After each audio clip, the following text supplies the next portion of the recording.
Nepal marks 41 years of television broadcast. Vice President hopes the PSB upholds its value of credibility during upcoming elections. Nepal's Election Commission sets up efforts to curb violation of election code of conduct, also unveils sample ballot papers for March 5 votes. Domanaha border point along Nepal-India reopens to third country nations after 6 years. Resumption expected to boost tourism and regional revenue. Coordinated attacks in southern Pakistan kills 10 security personnel and dozens of insurgents. Assaults begin as gunmen target multiple police stations. U.S. federal government partially shut down despite a last-minute funding deal yet to be approved by House of Representatives. Nepal succumbs to 1-0 defeat against India in its first match under SAF Under-19 Women's Championship. Bangladesh hammers Bhutan 12-0 in other match.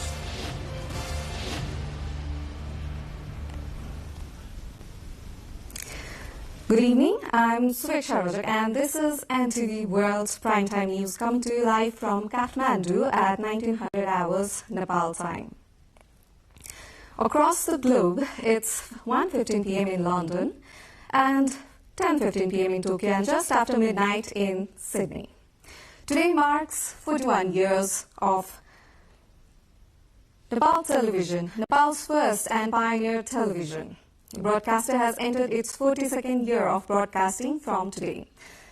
Today marks 41 years of television history in Nepal as Nepal Television, NTV, entered its 42nd year of broadcasting. And on this occasion, we would like to thank all our viewers, advertising partners and well-wishers. Established on March 17, 2041 years of the Nepali lunar calendar, NTV has evolved over the decades by adopting new technologies and broadcasting practices. Recently transformed from a state-owned broadcaster into a public service broadcaster, NTV has reiterated its commitment to national interest, public accountability and citizen-focused service. Currently, Nepal Television operates 6 channels, including the newly launched English language channel, Nepal Television World, expanding its global reach. Through its news and programs, Nepal Television has played a crucial role in public awareness during natural disasters and political transitions, while promoting Nepal's cultural, linguistic, and social diversity. Meanwhile, Nepal's Vice President Ram Sahai Prasad Yadav has said that it is necessary for the public service broadcasting PSB Nepal to increase the quality and effectiveness of its broadcast content by embracing innovative technology and addressing growing public expectations. Vice President Yadav, during a special function organized today on the occasion of NTV's 41st anniversary, said that it is indispensable to continuously expand content, reach, presentation and technology in the current digital age. पत्रकारितामा समावेशिता, समान अवसर र सबैको आवाजको प्रतिनिधित्व हुनु लोकतान्त्रिक मूल्य र सामाजिक न्यायको आधारभूत शर्त हो।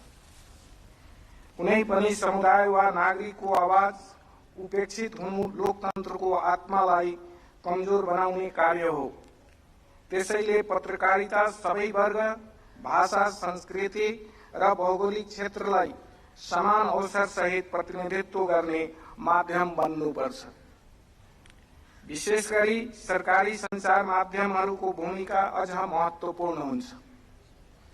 नेपाल टेलिभिजन र रेडियो नेपालले राष्ट्रको आधिकारिक आवाजलाई जनतासम्म पुर्याउने जिम्मेवारी निर्वाह गर्नुपर्दछ।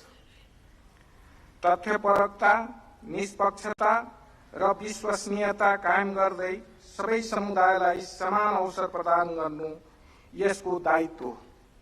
नागरिकका समस्या, आकांक्षा र उपलब्धिलाई प्राथमिकतामा राख्दै जनताको आवाज बन्नु आवश्यक छ। Vice President Yadav also presented Lifetime Service Awards to employees who continuously have served for 40, 30 and 20 years at NTV. Likewise, various employers, journalists, advertising agencies and program producers were awarded for their excellence in their respective fields. Now, the Election Commission of Nepal has intensified its activities to check violation of the Code of Conduct in a bid to make the upcoming House of Representatives HR elections scheduled for March 5 free, fair, transparent and credible. The Election Code of Conduct 2082 has been put to force. As informed, the EC has so far sought 21 explanations from different political parties, candidates and organizations based on the complaints and information received at the Central Code of Conduct Monitoring Committee. Meanwhile, the Commission also has made up public sample ballot papers for the March 5 elections to the House of Representatives. Two types of ballot papers have been designed, one for the districts with a single electoral constituency and another for those with multiple constituencies. It is learned the constituencies with a larger number of candidates will have comparatively bigger ballot paper, while those with fewer candidates will have smaller ones. As Kathmandu district has the highest number of constituencies, 10 in total, it will figure the largest ballot paper in the country. In contrast, districts with only one constituency including Salyan, Dolpa, Mugu, Jumla, Kalikot, Humla, Jajarkot, Rukum Paschim, Bajra, Bajang, Doti, Darchula, Baitari and Dodeldhura will use smaller sized ballot papers. The Commission has unveiled samples of the actual ballot papers to be used in these districts. Nepal's Election Commission also has been monitoring those who are indulging in misinformation, disinformation and hate speech in violation of Election Code of Conduct and working to bring individuals and organizations that commit such acts under the ambit of the law. Assistant spokesperson Kul Bahadur GC said that the Information Ethics Promotion Unit under the Election Information Dissemination and Coordination Center is working on this issue. He also said that a total of 302 harmful information detected by the unit has been sent to the concerned bodies for action as per Election Code of Conduct 2082, the Electronic Transactions Act 2063 and the Press Council Act 2048.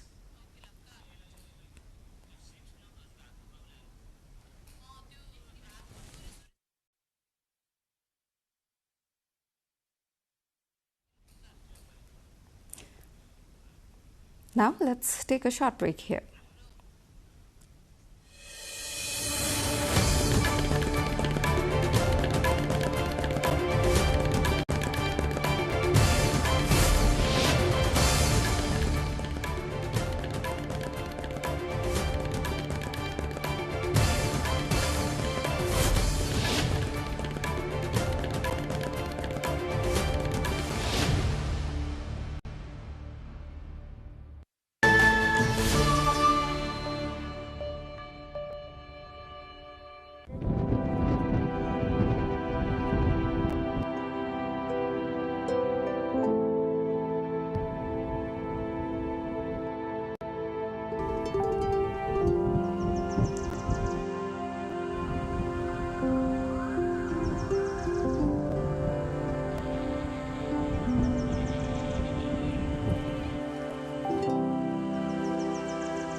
Welcome back. Now we have movements of people from third world countries have resumed through the Jamunaha border point along Nepal and India in Banke district nearly after 6 years. The immigration office at Jamunaha in Banke has fully reopened arrival and departure services for foreign nations since last week, making cross-border travel easier for tourists. Chief of the immigration office at Jamunaha, Durga Kumari Oli, said with the resumption of service, 2 tourists from third world countries have already passed through the border to India. It is learned tourists can now travel freely from Nepal to India and vice versa through this border point, which she believed would benefit Nepal's tourism sector. Movements of third country tourists through the Jamunaha border point had been suspended since the outbreak of COVID-19 pandemic. Despite India reducing customs duties on edible oil raw materials, Nepal's exports of processed soybean and sunflower oil to India have increased. Last year, India imposed a custom duty of 22.5% on edible oil raw materials imports, which it has now lowered to 16.5%. In Nepal, imported raw materials are subject to 10% customs duty and 13% value-added tax. However, once these raw materials are processed and exported as edible oil, the customs and VAT are exempted, according to Devaki Nandan Agrawal, chairperson of the Revenue Committee at the Federation of Nepalese Chambers of Commerce Business and Industry (FNCCI) Koshi province, even with low profit margins, exporting processed soybean and sunflower oil to India has become viable. This has allowed previously struggling edible oil industries in the Sunsari-Morang Industrial Corridor to resume full capacity operations.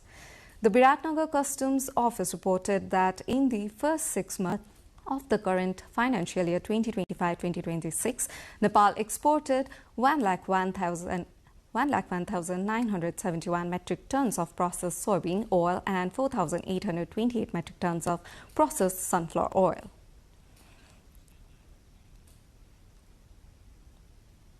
Along the banks of Nepal rivers lives the Bote community, a marginalized group whose traditional livelihood has long been fishing.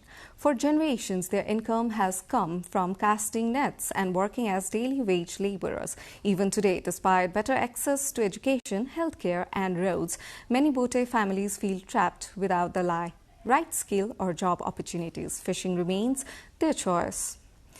They live on land provided by the government, just 10 square feet per family, but long for official ownership documents. A small yet significant sign of security for land they have called home for decades.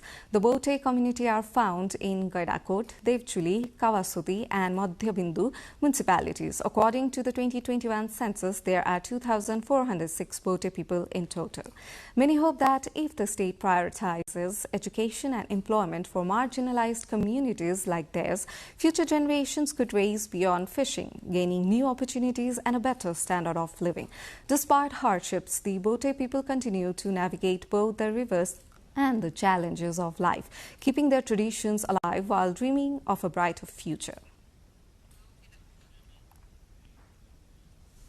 International news coming up next. For now, a short break.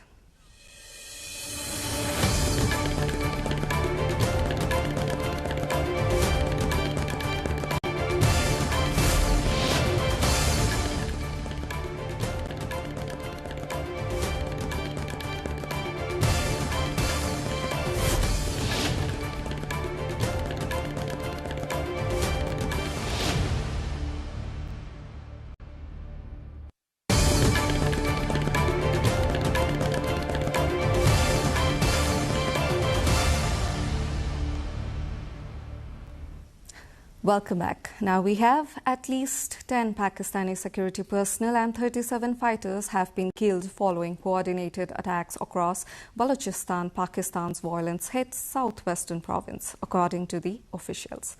The assaults began around 3 a.m. on Saturday with gunmen targeting several police stations in the provincial capital, Quetta.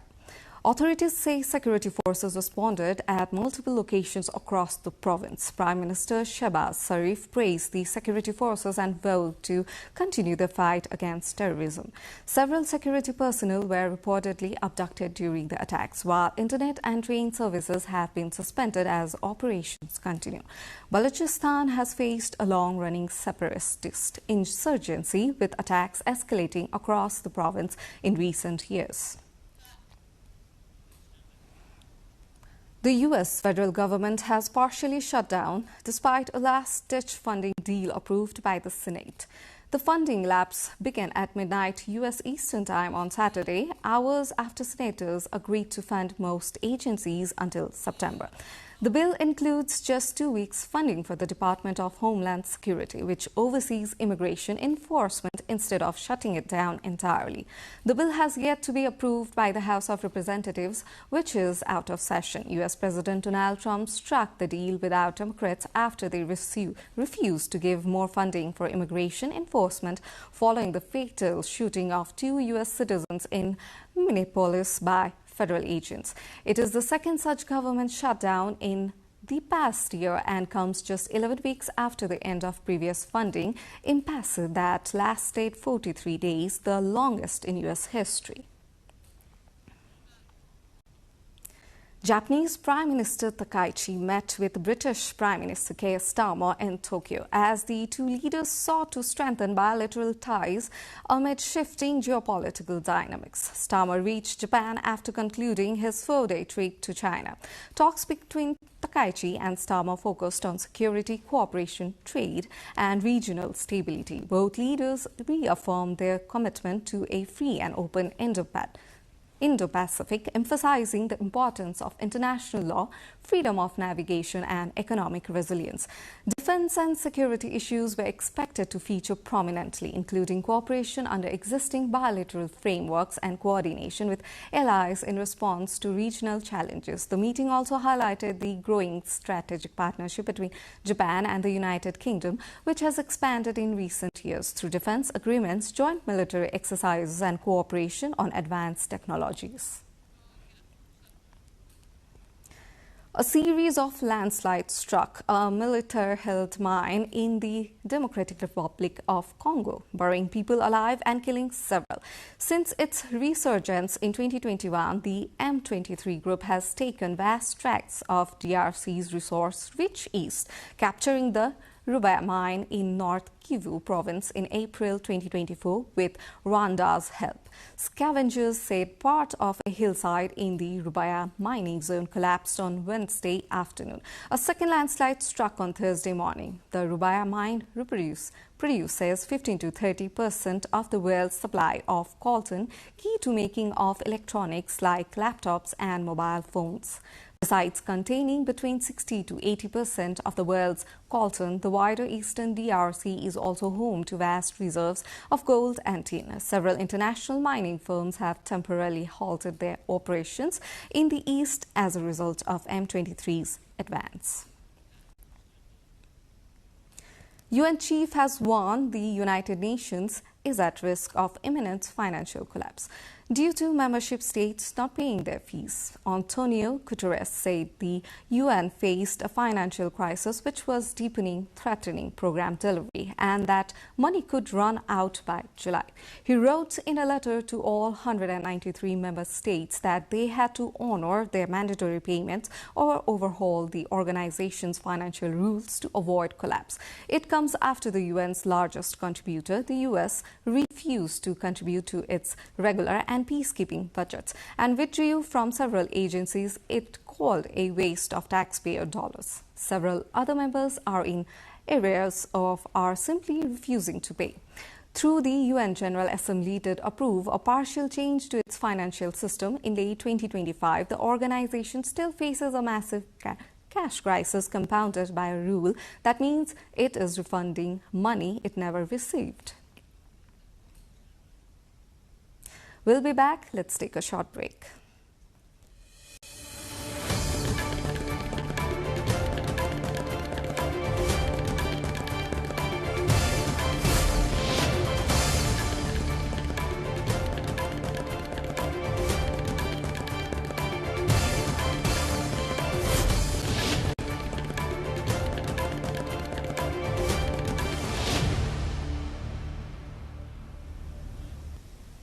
Welcome back. Now we have NASA officials are preparing to launch a crew to the International Space Station, a mission that is being closely coordinated as it is currently planned to happen within days of potential Artemis 2 launch.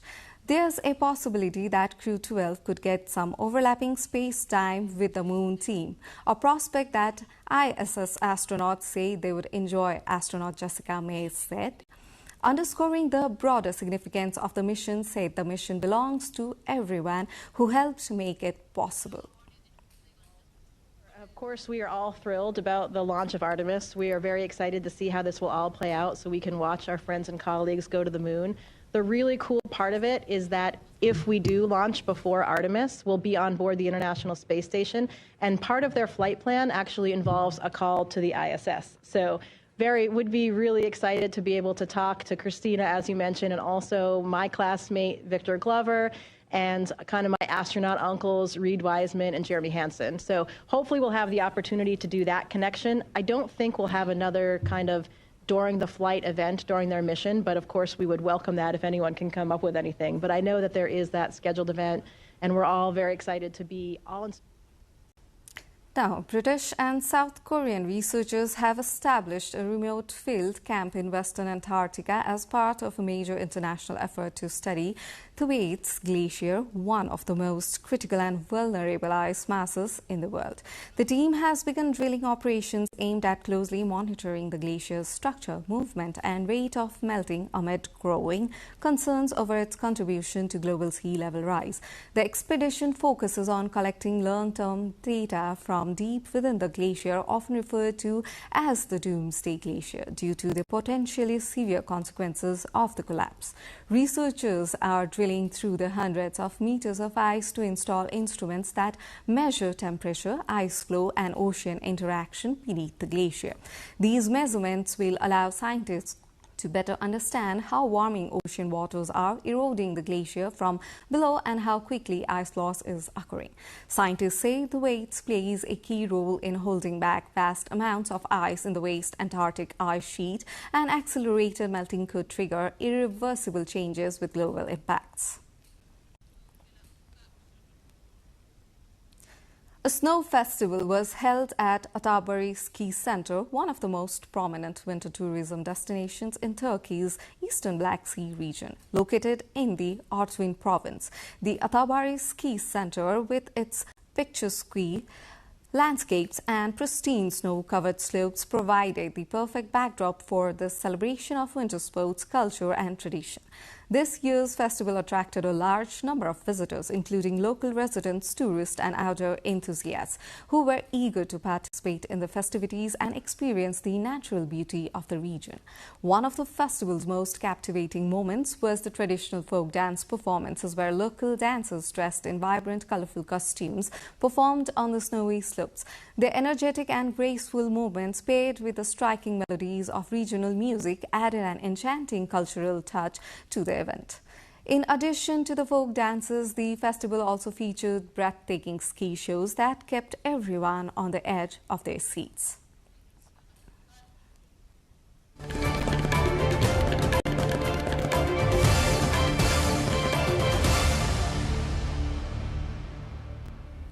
Now, moving on to sports.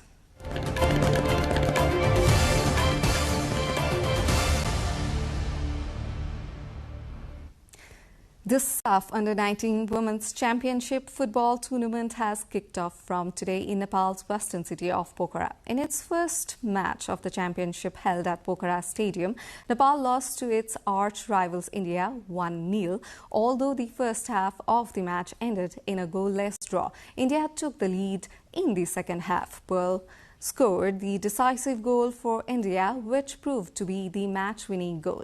In the other match of the day, Bangladesh made a thunderous start, thrashing Bhutan 12-0 in the opening match at the Pokhara Stadium. Bhutan struggled to move out of defence as Bangladesh created chance after chance with superior ball control, passing combinations and effective use of the wings. The tournament featured 4 teams: Nepal, India, Bhutan and Bangladesh. Nepal will taking on Bhutan in its upcoming fixture to be held on February 2, while India is slated to face Bangladesh on the same day. Organised by the All Nepal Football Association (ANFA) in coordination with the South Asian Football Federation, the tournament is being conducted in a round-robin league format. Elena Rybakina inflicted further Grand Slam final heartbreak on world number 1 Aryna Sabalenka with a dramatic third-set fight-back to win her first Australian Open title. Kazakh 5th seed Rybakina was 3-0 down in the final set, with Sabalenka looking set for a 5th major single trophy. However, Rybakina won 5 successive games before completing a 6-4, 4-6, 6-4 victory to avenge her loss to 2-time winner Sabalenka in the 2023 final. This was US Open Championship Sabalenka's third defeat in her past 4 major finals, following disappointing losses in last year's Australian Open and French Open showpieces. Rybakina is now the former player on the WTA Tour, boasting more wins than anyone else since the end of Wimbledon last year and losing just once in her past 21 matches.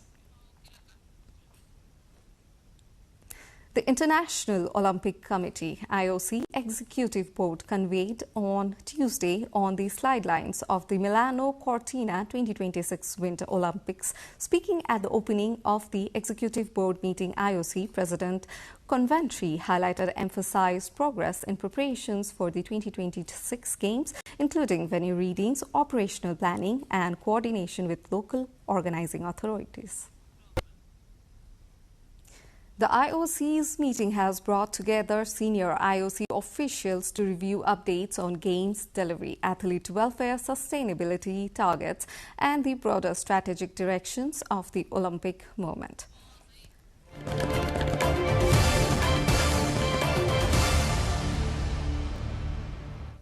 That's all for the moment here on NTV World Primetime News. Our next bulletin will be at 2200 hours Nepal time. Do join us through our social media and get the latest update from our official website www.nepaltelevision.com.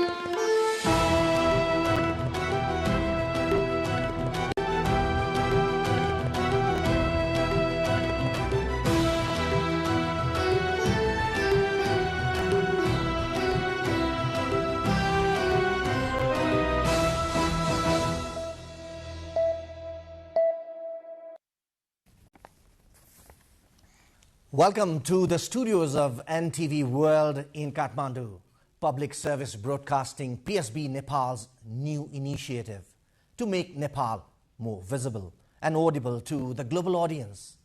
Welcome on board.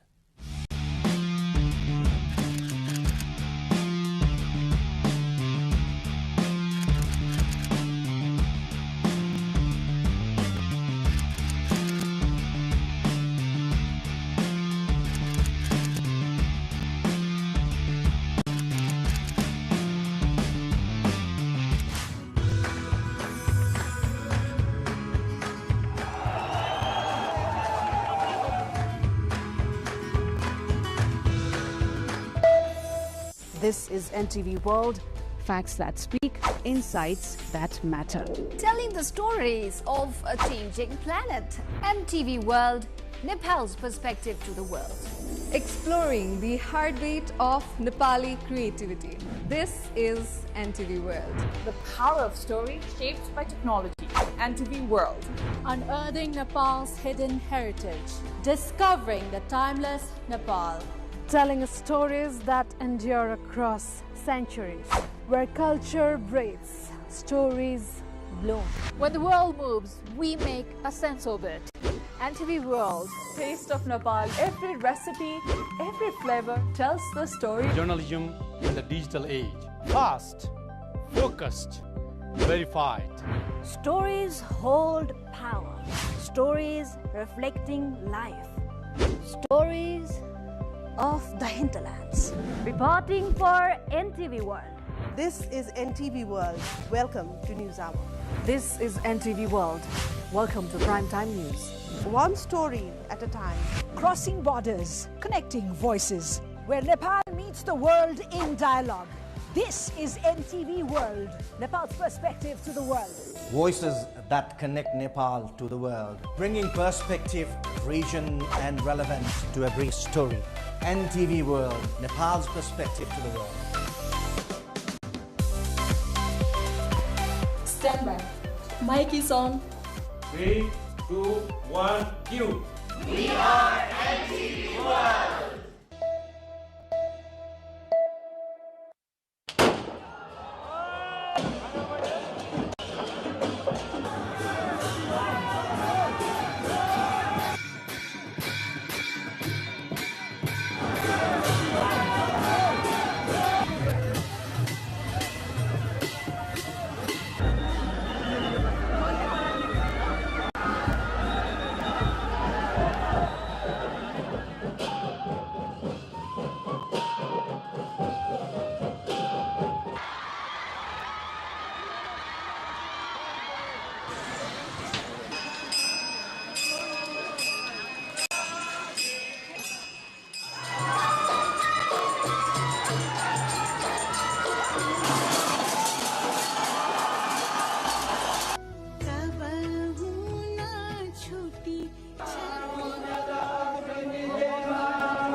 What is the power of music that political narratives don't? The real music comes between the notes. It's the silence.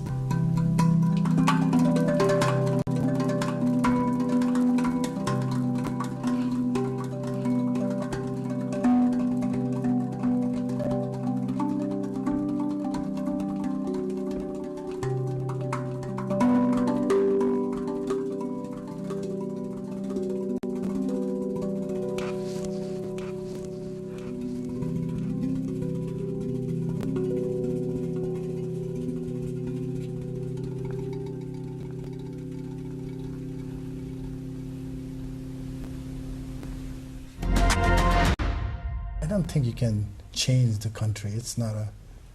I think it's good to start with your own home, you know, your own room. Can you do some changes in your own room?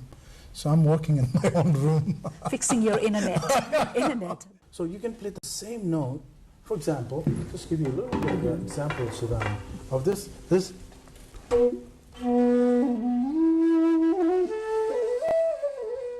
Sounds very Nepali. Right. And it could be on the mountain. But if I say...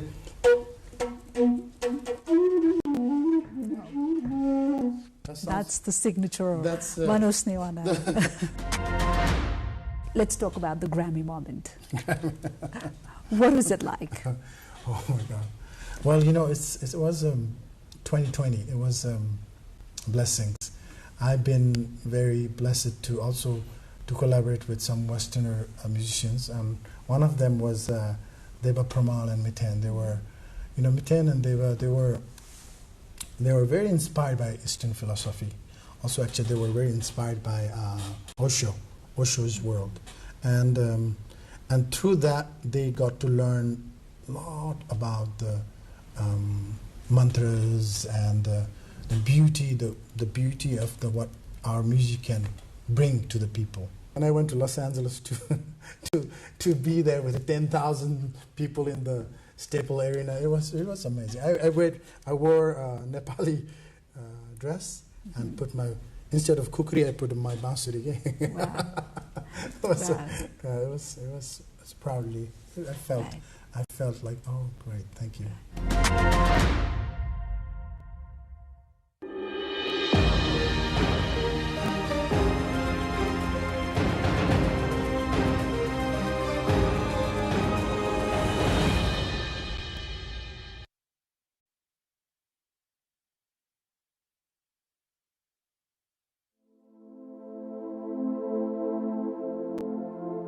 Nepal, a land of unparalleled natural beauty and rich heritage. Tucked in the heart of Himalayas, this small yet mighty country is a living tapestry of religious, cultural, and historical significance. The capital city of Kathmandu sits like a jewel at the crossroads of time, surrounded by towering peaks and the lush landscapes of Kathmandu Valley. The vibrant city is home to a unique blend of cultural families, each deeply rooted in the traditions that have shaped Nepal for centuries. Kathmandu is a city where history, religion, and art are not just preserved but actively celebrated. This city is also the proud home to 7 of the world's most significant cultural heritage sites, all of which are recognized by UNESCO. For centuries, the people of Nepal have dreamed of sharing their nation's unique story with the world. And Nepal and its people have captured the world's attention and admiration. It is a place that draws people from every corner of the globe, inspiring awe with its ancient temples, stunning architecture, and deeply rooted spiritual legacy. In 1989, UNESCO declared 3 historical zones in Kathmandu as World Heritage Sites, including 2 Buddhist stupas and 2 Hindu temples.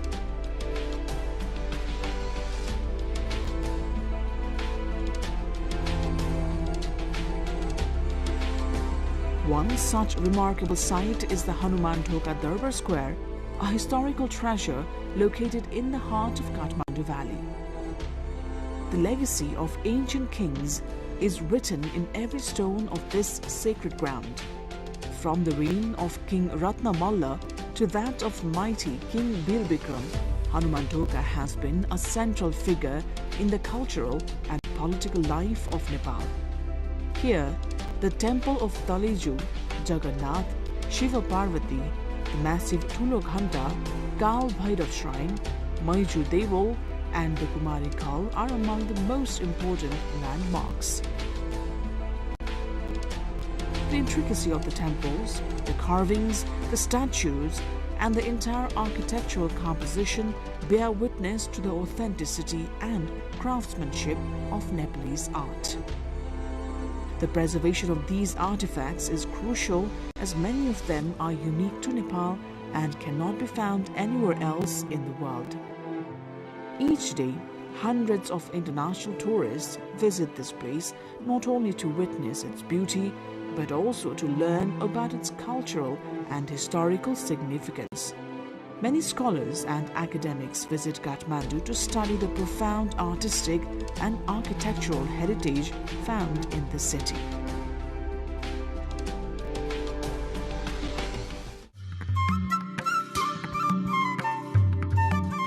Another historical gem is the Patan Darbar Square, an ancient palace complex that dates back to Malla dynasty.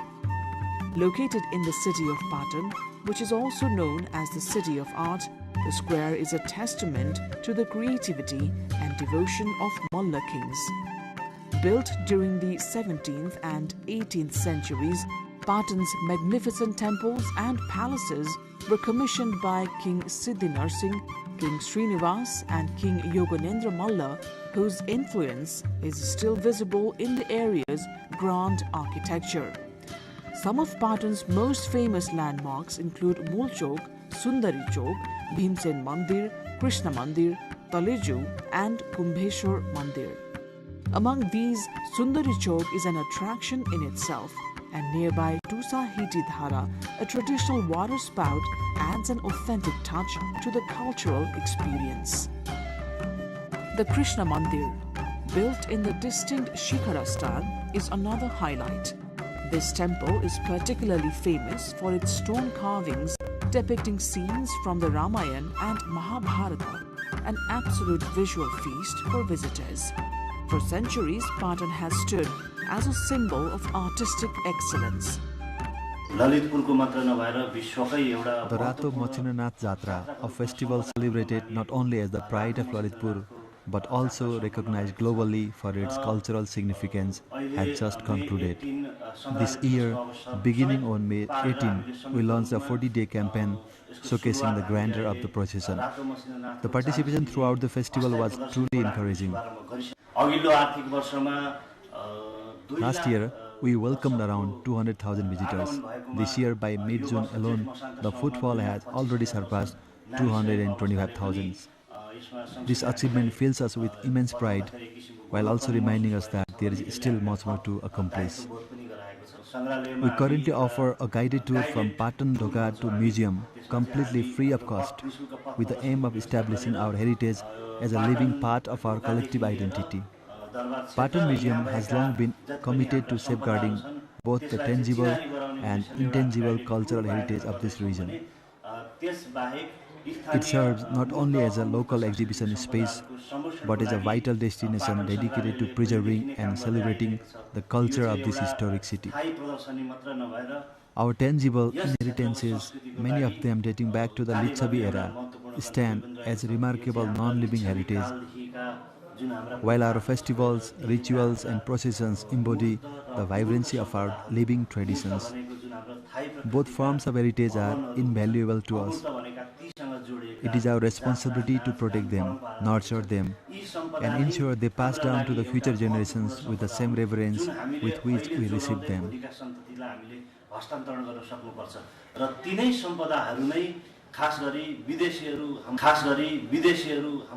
International tourists travel to Nepal to experience the richness of our natural and cultural heritage.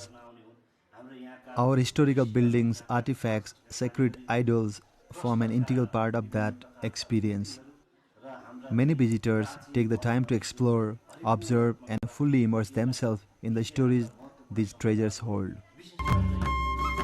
Established by the King Bardev, the city was originally known as Lalitpuri Adina. It was not just the royal home, but the administrative heart of the region.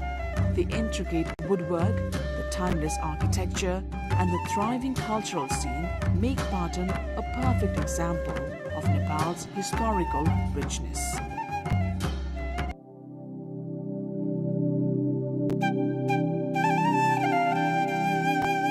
Bhaktapur, another ancient city, takes its place among the jewels of Nepal. Known for its stunning art, culture, and architecture, Bhaktapur is a city that has preserved its medieval charm. According to Gopal Raj's genealogy, the city was established by King Anandadev. The Bhaktapur Darbar Square is one of the most captivating sites, with attractions like Singhadwar, Swarnadwar, Chardham, and Nyatapol Mandir. Among these, the Pachmana Jhali Darbar, or the palace with 55 windows, stands out as an iconic symbol of Bhaktapur's rich history. This palace, originally built during King Yakshamalla's reign and later reconstructed by King Bhupatendra in the 17th century, is one of the finest examples of the Malla period's architectural prowess. The art gallery within the palace is also a significant attraction for tourists and art lovers. The cultural heritage of Bhaktapur is alive and well.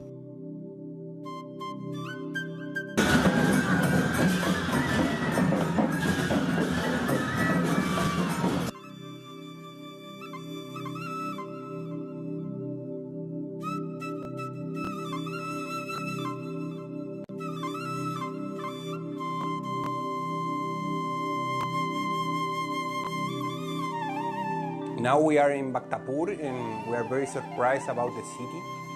It's like incredible. Imagine that from how long this city has been with human beings and culture around.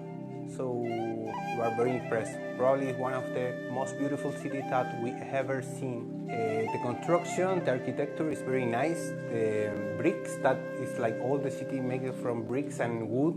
And the people also is very happy, very friendly.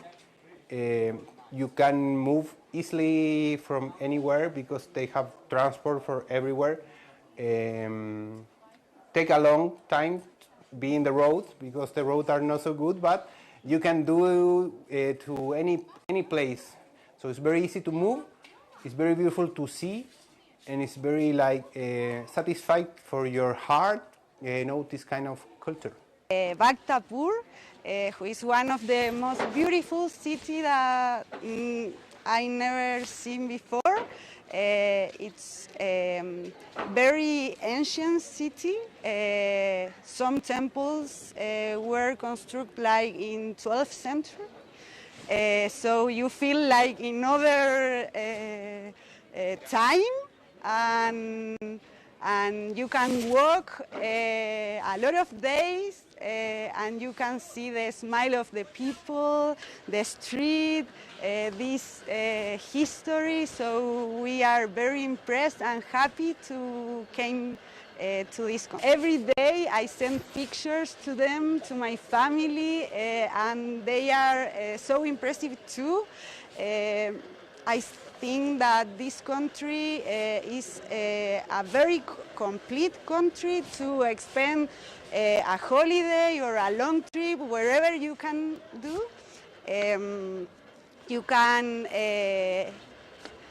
be in different parts with different views and history and culture. So I invite to all you to come to Nepal and enjoy this beautiful place. From the Kumals who craft their signature mud products to the intricate wooden crafts that define the city, Bhaktapur offers a window into traditional lifestyle of the Malla era. The famous black cap, Bhatgaule topi, worn by Nepali men, also originates here, a small yet meaningful piece of cultural pride.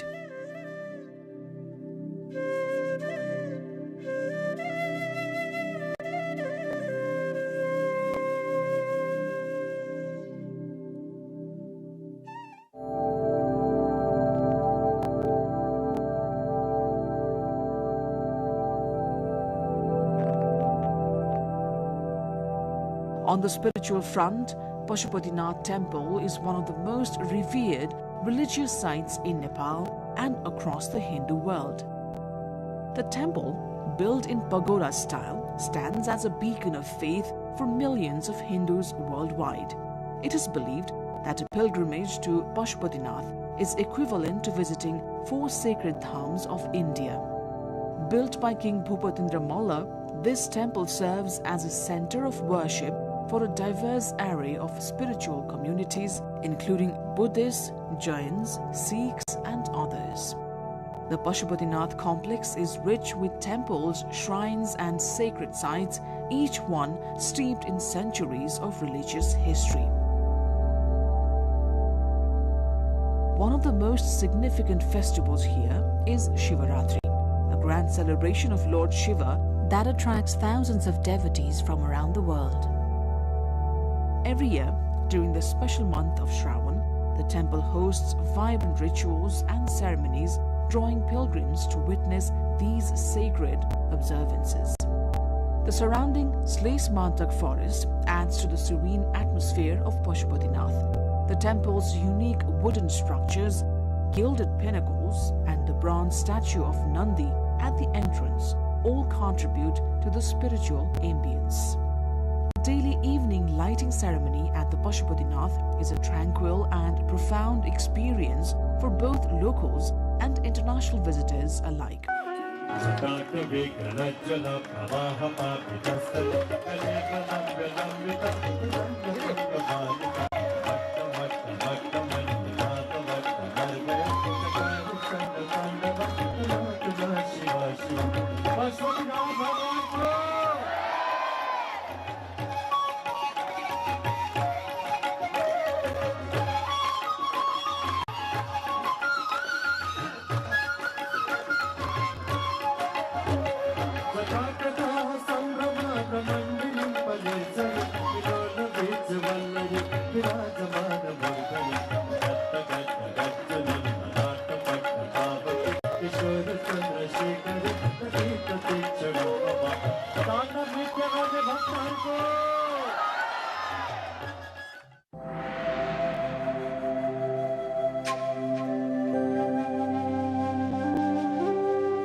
Swambhunath, also known as the Monkey Temple, is another spiritual landmark in Kathmandu.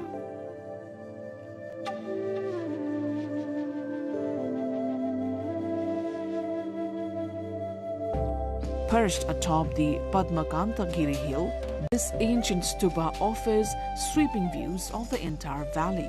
The temple is especially important for Buddhists who revere it as a place of profound spiritual significance.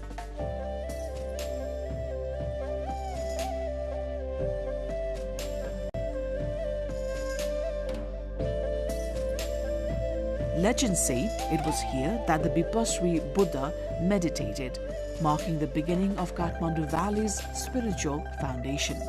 Swambhunath's 2 all-seeing eyes, which watch over the valley, are a powerful symbol of justice and wisdom. Visitors who climb the 365 steps to reach the stupa are greeted not only by the temple's beauty, but by the entire history of Nepal, etched in every stone and statue. The region also houses a museum and a library, both offering further insight into Nepal's religious and cultural past.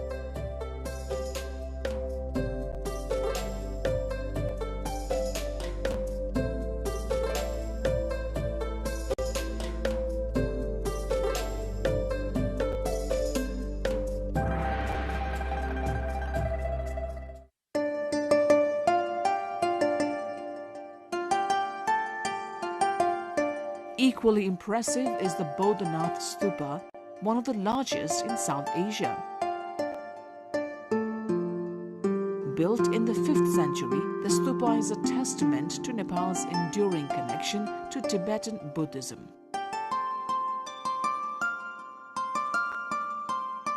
The legend surrounding Bodhanath's construction is as captivating as its physical presence.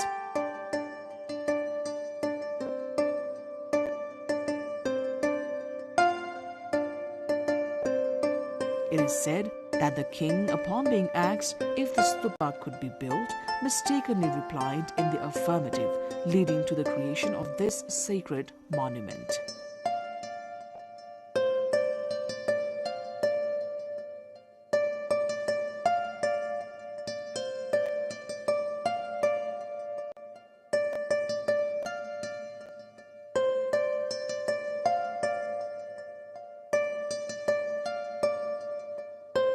Bodhanath has become a hub for the Tibetan Buddhist community, especially during Losar festival, celebrated by Sherpa people.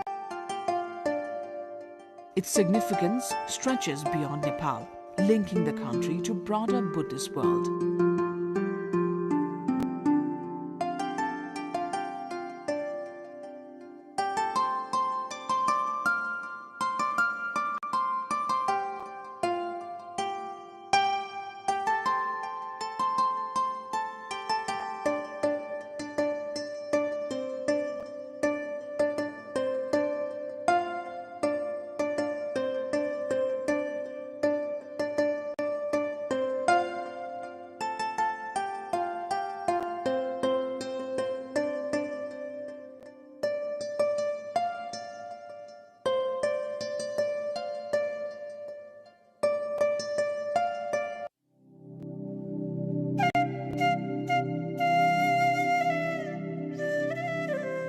The Changunarayan temple, located on the outskirts of Bhaktapur, is another example of Nepal's ancient cultural heritage. Built in the 4th century BCE, it is one of the oldest Hindu temples in Kathmandu Valley.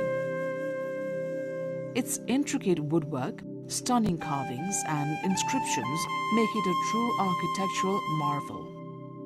Dedicated to Lord Vishnu, the temple is a site of pilgrimage for Hindus and is also renowned for its artistry and craftsmanship.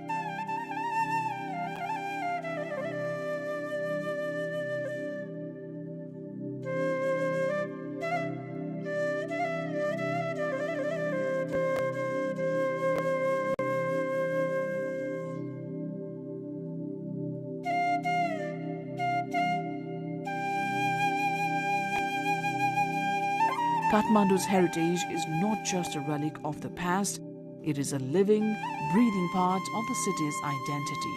Both the local government and the people of Nepal continue to prioritize the preservation and promotion of these ancient sites, welcoming visitors from around the world to explore and appreciate the rich cultural and historical legacy of this beautiful land.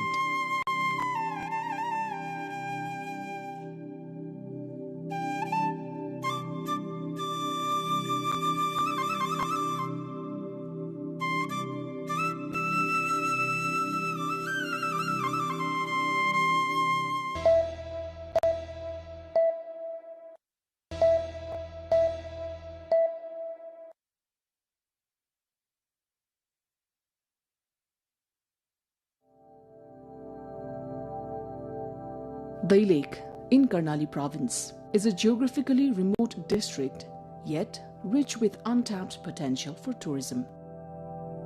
Stepping into Dai Lake, celebrated as a treasure trove of Khas art, culture and heritage, brings a unique sense of joy.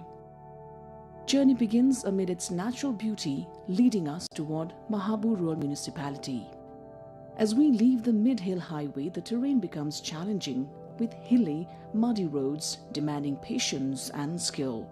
Long lines of vehicles crawl carefully along the cliffs, reflecting both the difficulty of the route and the enduring devotion of Mahabur Dham. Many travelers choose to continue on foot, advancing step by step toward their destination. Passing through Channa, Dasarathi, Okharbanz, Bhavsaini, Noli and Unipada, pilgrims ascend the slopes toward Lisne before finally reaching Mahabur Patan. Pilgrims from Dai Lake and nearby districts often arrive late at night, having begun their journey the previous day. The path to Mahabur Dham is thrilling, adventurous and breathtaking, made even more dramatic by the steady rain, drifting fog and steep inclines. Yet the journey itself feels uniquely rewarding.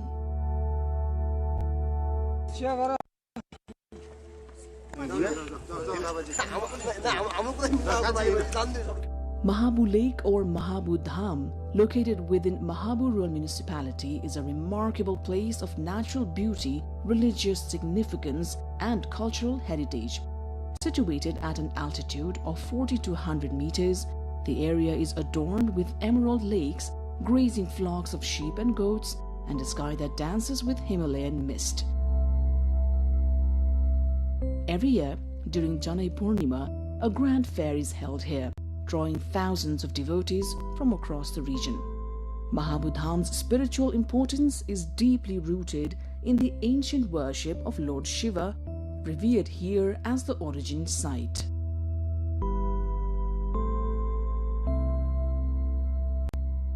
From Mahabu Lake, visitors can enjoy magnificent views of Api and Saipal Himal, and on clear days, even the plains of Bardia. Given its religious importance and natural splendor, Mahabu Dham holds immense potential as a religious tourism destination.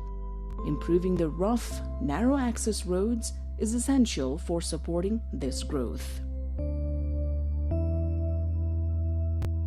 Mahabu Dham is more than a pilgrimage site. It is a confluence of culture, history, faith, and nature. To truly appreciate its significance, one must visit Mahabu Lake at least once, immerse oneself in its natural beauty, and experience the serene environment that leaves a lasting impression.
Is geography still an asset? Is non-alignment still a strategy? And in a world of sharper choices, does Nepal shape outcomes or simply adapt to them? On Geopart tonight, we seek answers to these very urgent questions. I am Shivani Thapa Bosnet. Around the world, power is shifting but not settling. Great powers are competing more openly. Regional orders are under strain. And for small states like Nepal, the space to maneuver is narrowing, not disappearing, but becoming more demanding.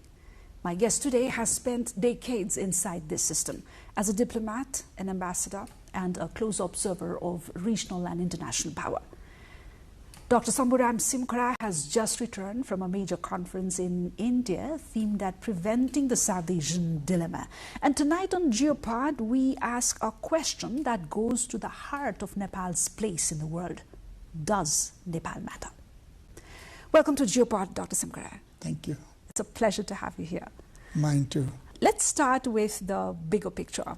Is South Asia today strategically more important or more vulnerable compared to, a decade ago? Both. South Asia has always been strategically very important because it's located between the Indo-Pacific as well as the very sensitive region of the Middle East. So the Indian Ocean region, and especially South Asia, at the heart of that, has always been strategically important. But of course, that partly depends on where the locus of international relations is. So historically, in the Cold War era, the main theater, center of interstate relations was the transatlantic, because the competition was between the liberal democratic world led by the United States and the socialist communist world led by the former Soviet Union. So as a result, the Europe was the focus and transatlantic relation was the center. Now the Cold War has ended. So after the post-Cold War era, pivot has shifted to the Indo-Pacific. So while the strategic importance was always there, now the focus has now shifted to this region. Mm-hmm. You mean like importance and vulnerability are both rising together? Yes, in the sense that, look, if you can manage that importance, and if you cannot manage that importance, then vulnerability always increases. And that's what is happening. In this new contest between the, if I can term it like that, although it's not necessarily called that way, but geographically, the real contest between the East and the West has now started. And the rise of China as the other aspiring superpower. So that way, both importance, the strategic importance, as well as the vulnerability is both existing at the same time. Is that importance and vulnerability, of course, paired with the greater risks for smaller states like Nepal? It has significantly increased the risks for countries like Nepal, primarily because in the post-World War II development, the United Nations was established to create a new kind of world order beyond the traditional application of power. So there was at least some modicum of international rules and norms. But in this new sort of contest, as you can see from what's happening around the world today, that in fact the multilateral approach to international relations is greatly diminishing. So there is greater bilateralism, and in fact there's greater unilateralism. So greater countries starting to impose their will on all the others, but naturally on the small ones are more vulnerable in this whole process. So our, sort of for smaller countries, always a rule-based order is much better than a world completely based on the exercise of power. Mm-hmm. You're just returning back from New Delhi, where you attended this conference, where you were the key speaker. If I'm not wrong, it was themed at preventing the South Asian dilemma, neighborhood first or last. I believe that was a question around which the conversation revolved. Now, what exactly is this dilemma, Dr. Simkhara? Dependence? Division? This was not Delhi, by the way. It was in Kolkata. The conference, the international conference, was organized jointly by the Indian Council of World Affairs, which is based in Delhi, and of course has branches all over India. Then the Jadavpur University Department of International Relations, and there is a society called Kolkata Society for Asian Studies. So it was organized jointly by these three organizations. The theme of the conference revolved around, the India's, after Prime Minister Narendra Modi was first elected, he proposed the idea of what you call neighborhood first. As part of that, he invited all the SAARC countries, heads of states and heads of government, to his inaugural function.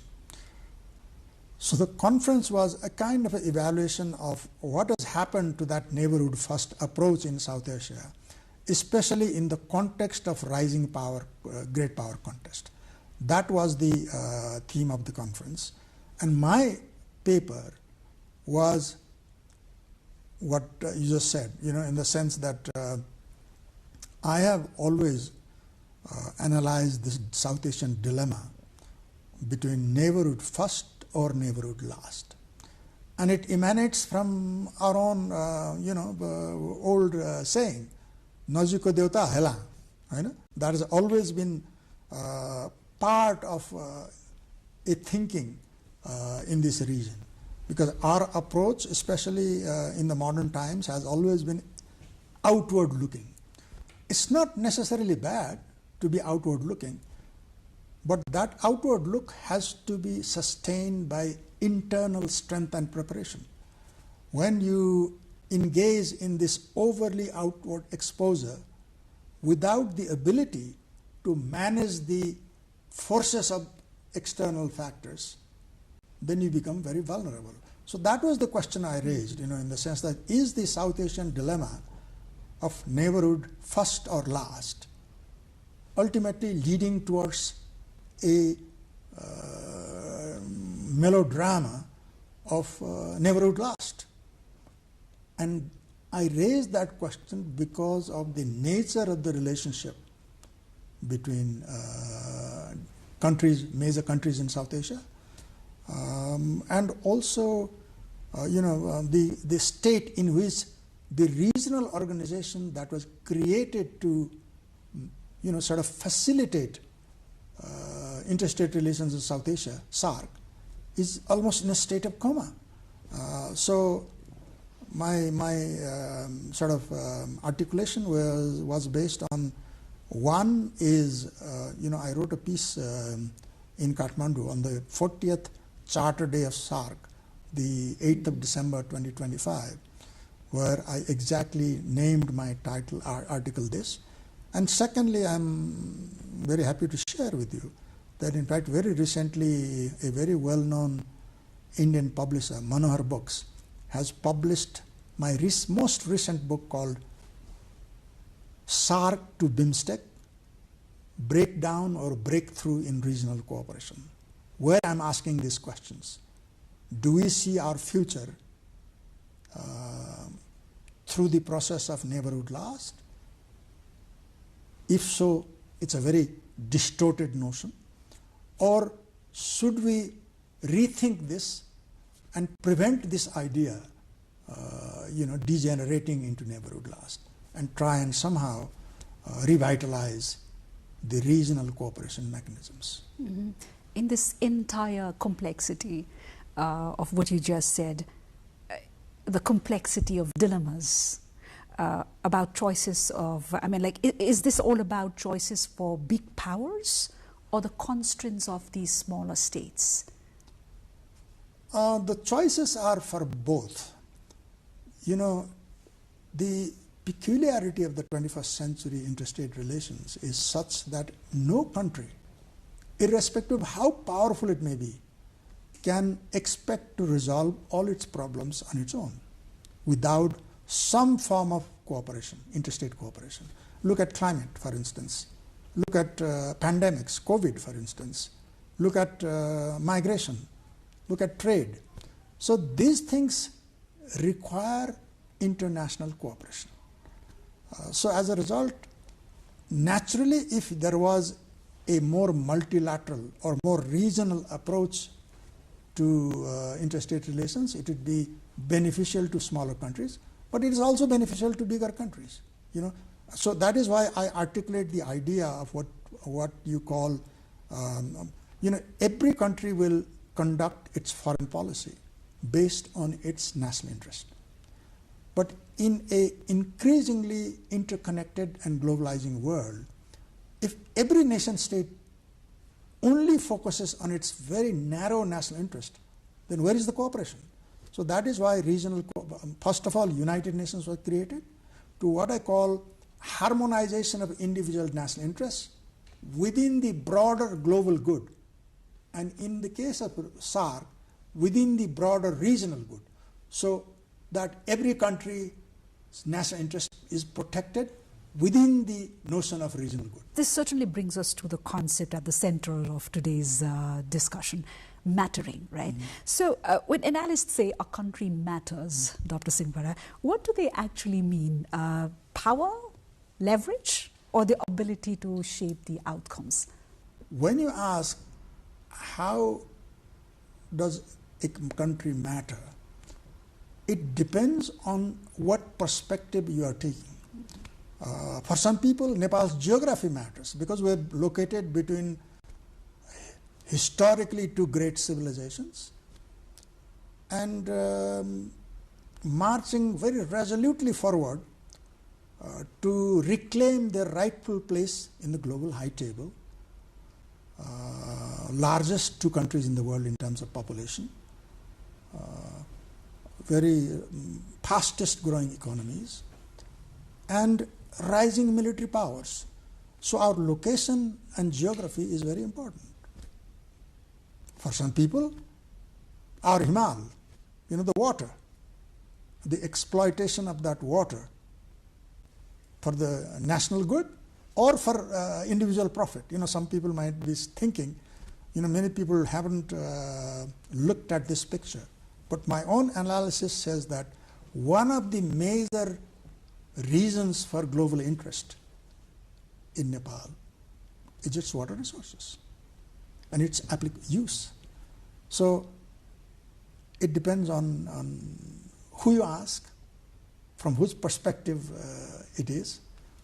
But finally, in my view, Nepal is very significant for its very glorious history of long history of independence, and of course that's what we all, especially those of us who have represented this country externally, need to convey this message. I was elected the chairman of the UN's Human Rights Commission, and concurrently I became ambassador to Switzerland. So when I went to present my credentials to the Swiss president, unlike other credential presentations in Swiss tradition, then after all the credential ceremony, the president and the chancellor said, okay, Mr. Ambassador, let's have tea, coffee, and so they started talking. And in that process, the president said, Mr. Ambassador, you are the chairman of the Human Rights Commission. We have one Swiss candidate for a special rapporteur position, and we'd really be very grateful, considering Nepal-Switzerland's long-standing relationship, if you can appoint him. So from that perspective, Nepal mattered, even to Switzerland. Secondly, it was a very clear case that it is not only bigger countries or richer countries giving us assistance. That was also, smaller countries in multilateral diplomacy. So what I reap is perspectives and positioning. Exactly. Those matter. Nepal sits between India and China. How do you view this? Is it an asset or a permanent constraint? Interesting in the sense that, I have a book called Nepal-India-China Relation in the 21st Century. And that is what is a transformational IR, international relation. Historically, Dui Dhungako Tarul, what does that signify? What did that signify? Why did our unifier define the country as a yam between two boulders? That indicated a very clear understanding in the limitation of the exercise of power when we conduct our international relations. Oftentimes foreign policy is defined as the application of national power in the promotion and protection of national interest. So he was very aware, because of our size, that we had to exercise that power very cautiously in between these two lands. So it was seen as a constant. Okay. Subsequently, soon after the political changes of 1990, I've written a piece called Continuity and Change in Foreign Policy.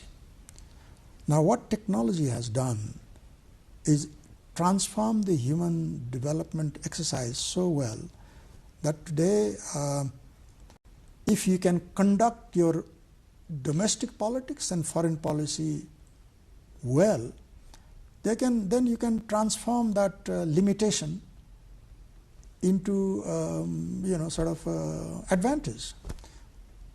There is a very famous book called The Revenge of Geography. Historically, a small country in between two large powers is taken as a revenge of geography. But translating that into a reward of geography is also possible. Why? Because we have good relations with both India and China. They are the largest, three of the largest economies in the world. So we can have great trade relations. We can benefit from their development. But all of that requires a very wise and courageous domestic political leadership and very skillful diplomacy. So it depends, Said that, and building from what you just said, what do its neighbors, Nepal's neighbors, expect from Nepal? Well, they expect different things. Great powers have certain characteristics. What we are seeing in Europe and US today, they always would like, as far as possible, total alignment. With me or against me, kind of conceptualization.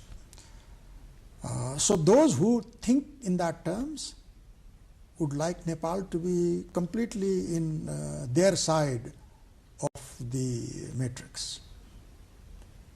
Now, we have, in some sense, done a fairly good job historically in trying to explain our own complexity. And as a result,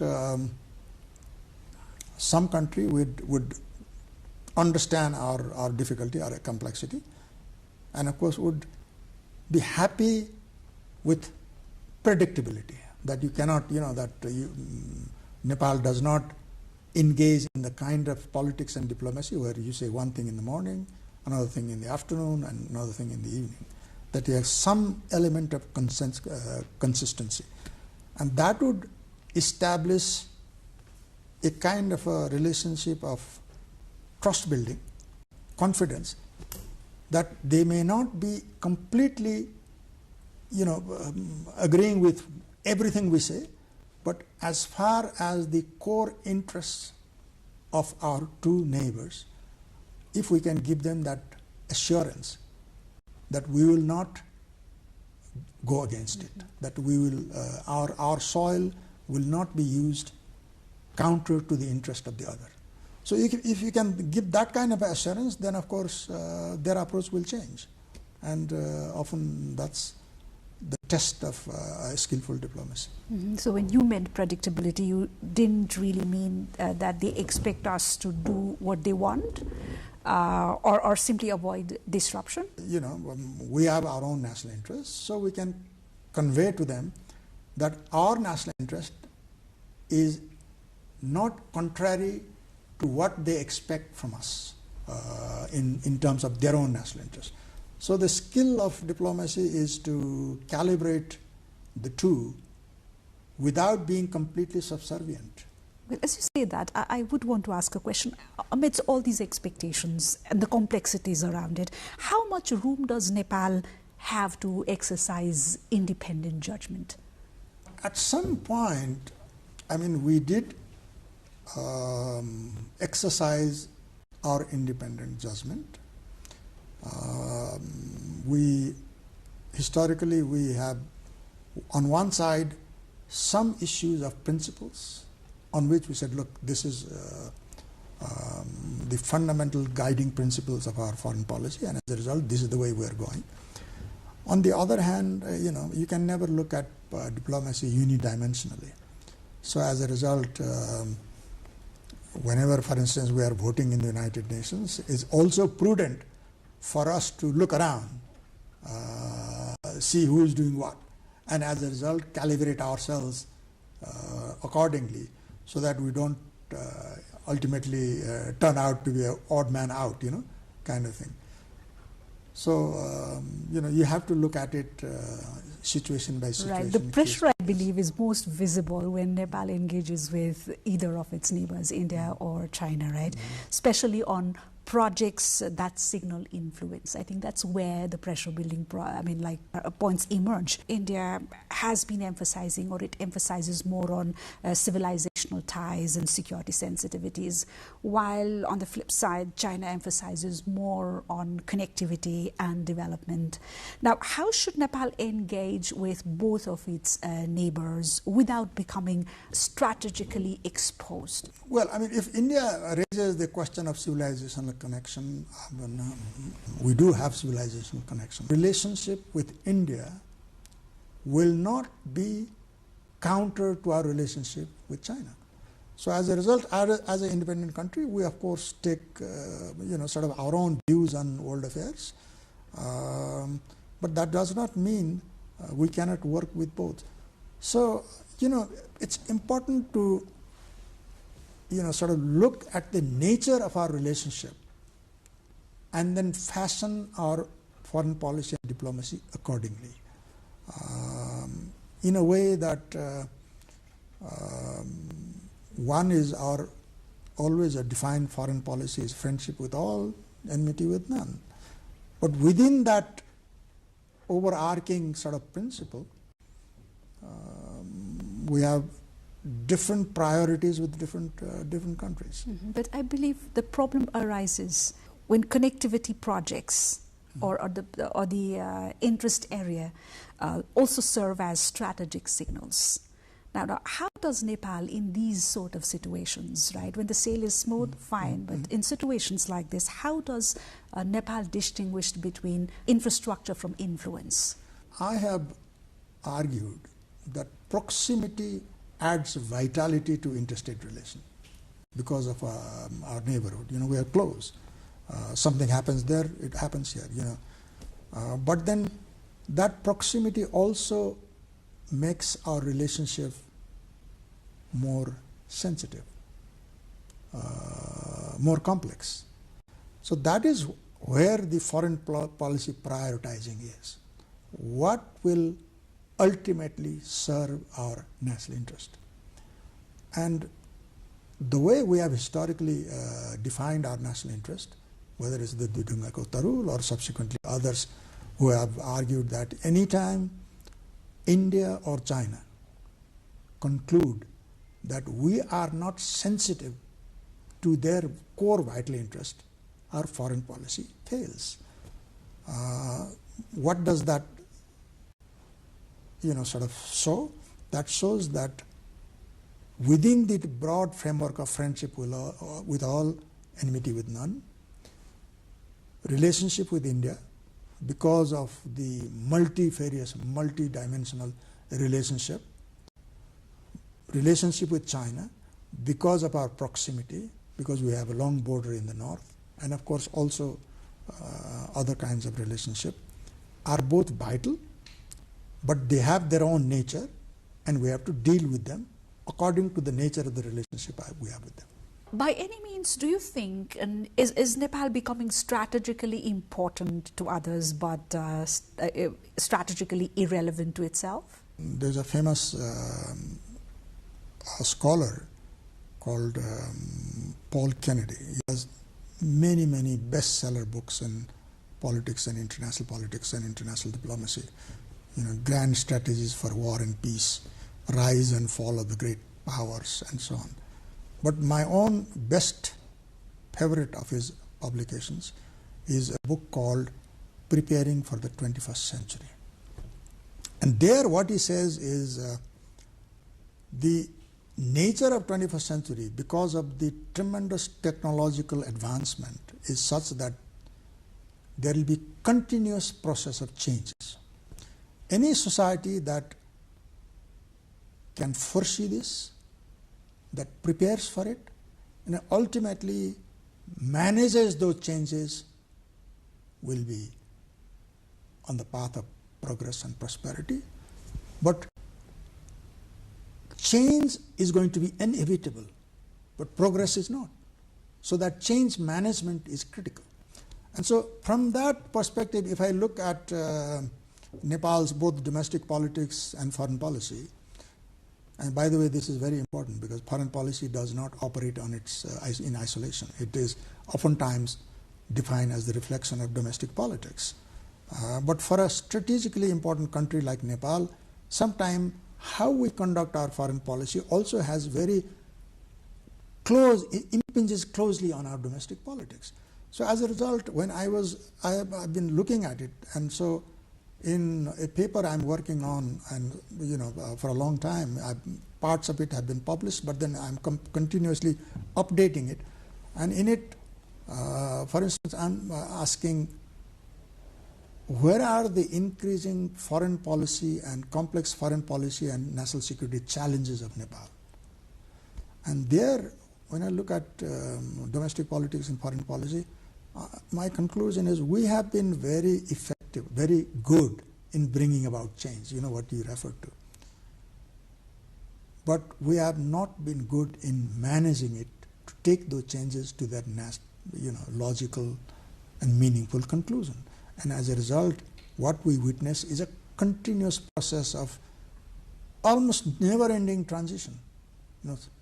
2007 to 1950, 1960s, 1990, 2006, most recent one. So we are in this process of transition. And so my other book, Triumph and Trauma of Transition, if we have been able to manage this transition well, it's quite amazing that how we have been able to achieve things that other countries have taken generations to come. But because we have been unable to manage this transition well, what is happening is domestically we're becoming more and more unstable. And in international relations and in the conduct of foreign policy, we have massively expanded in terms of quantitative expansion of relations. Out of 193 countries, we have 183 countries diplomatic relations. We have over 31 missions abroad, embassies. We have 3 missions to the UN. We have several consulate generals. So they have sort of expanded. But what has happened is even more, the interest of the outside world on Nepal has increased even more. And as a result, their presence and consequently their influence and even role or pressure in our internal transformation also is becoming very critical. So that way, where we are is, in fact, we are in this sort of very difficult position of expanding external relations, but also under pressure, under difficulty in managing external roles and external interference. So foreign policy, in short, I've argued many times, is if you manage it well, it's cooperation. If you fail to manage it well, it's interference. That's where we are. We're talking vis-a-vis the rapidly evolving world power dynamics and complemented by the tremendous change that is brought about by technology and the internet, right? So, which raises the question, does Nepal's traditional non-alignment still work? We're located between India, which is a parliamentary democracy, and China, which runs under the direct sort of guidance of the centralized Communist Party. So we have two very different ideological friends on two sides. So even from that perspective, while countries would like us to align with one or the other, we have to follow some semblance of non-alignment to reassure both our neighbors that, look, we will not go against the interest of the other. So that's one part. Secondly, this non-alignment in the international level was a byproduct of the Cold War, because after decolonization and after the rise of the two, poles, US on one side and Soviet Union on the other side, today what you call the global South leaders and scholars didn't want to take sides. And as a result, they conceptualized this idea of non-alignment, where I was myself, served in Switzerland. They call it neutrality. They don't take sides. So these are different variations. Because of the inability to think transformatively, the global south so far has no real non-alignment. There's alignment within non-alignment. So it's become a very weak sort of philosophy. But then gradually now, I think the global south, the BRICS, they are now starting to rethink their position in the world. And as a result, some element of non-alignment is something that I think is very critical for us. Mm-hmm. How do you then see Nepal's diplomatic operating space at the moment changing? Is it expanding, narrowing, or becoming more complex? Definitely it's becoming more and more complex, but in terms of the diplomatic space, we have quantitatively, massively increased that space, but qualitatively we are shrinking in terms of our ability to maneuver. Partly because of our internal politics, because it's been very, very... why? Because, the three fundamental pillars of contemporary statecraft is known as national sovereignty, national power, and national interest. The national power, when it declines, your ability to protect your national interest and national security also declines. And with the decline in that, your ability to protect your sovereignty further deteriorates. That's the situation we found ourselves in. There are many indicators. There is one institution called Lowy Asian Power Index, where it puts Nepal increasingly in a decline and downward trend. Look at our passport. The quality of our passport is becoming so, diminished that in fact the number of countries where we can go without visa is virtually none except India. So all these are indicators of where we are at the global stage. It's not one way. We have other areas where our influence has been, where our role has been quite good. As Nepal has succeeded in chairing all the three main institutional pillars of the UN, the Security Council, the Human Rights Council, where I myself had the honor of serving, and currently our ambassador in New York serves as the chairman of the Economic and Social Council. Our army and security forces have a very honored role in global peacekeeping operation, UN's peacekeeping operations, so much so that today Nepal is the largest troop contributing countries in the world. So we have these sort of bright spots, but collectively, if you make a balance sheet of this massive expansion as opposed to the qualitative level of our foreign policy and diplomatic outreach, I'm afraid we are, the balance sheet is starting to, the black side is starting to decline. Mm-hmm. And this is the case when many small states are fearing becoming sites of competition rather than subjects of strategy. So how do you see, is Nepal at risk of that? I think when we are talking about another subject, foreign policy cannot be looked at only unidimensionally. There are always risks and opportunities. There are always challenges, and that is the test of our diplomatic work. In this whole exercise, as we were talking a little bit about these three main pillars of statecraft, national sovereignty, national power, and national interest, I find Nepal currently at a kind of a threshold. If we know how to conduct ourselves, we can significantly enhance our capability, our national power. And when we do that, our ability to protect our national interest enhances and our sovereignty strengthens. But that will require 2 or 3 very fundamental reorientations. One is this seemingly never-ending internal political instability. That has to end. Somehow the country has now to take a very definitive future course. That one is that. Secondly, I have this notion called reverse sequencing of national interest.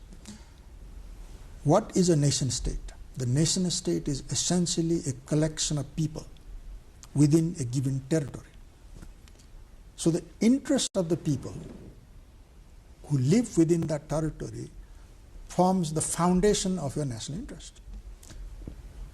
Where are people organized? They are organized around institutions. And so the second layer of nation state are set of institutions. Each institutions have their own interests. And the role of leadership is to leverage the interest of the individual, the interest of the institutions, to the pinnacle of national interest. That is where I am seeing difficulty, in the sense that today it's naturally where we have our individual interest in mind. But even institutional interests are bifurcated. What do you see in the political sphere today? Goods, the branches, not even the whole party, regions, languages, ethnicities, genders. And now there is a new dimension of conflict, a generational issue. So all of these is fragmenting our national interest, weakening our national interest. So here is a time when all Nepalis have to look inwards. And so what role have we played in this? Those of us who would say that we have played a positive role also have to look inwards and then redefine our action in a way. One great song, Desle Ragat Mage Malai Bali Chadao in Nepali.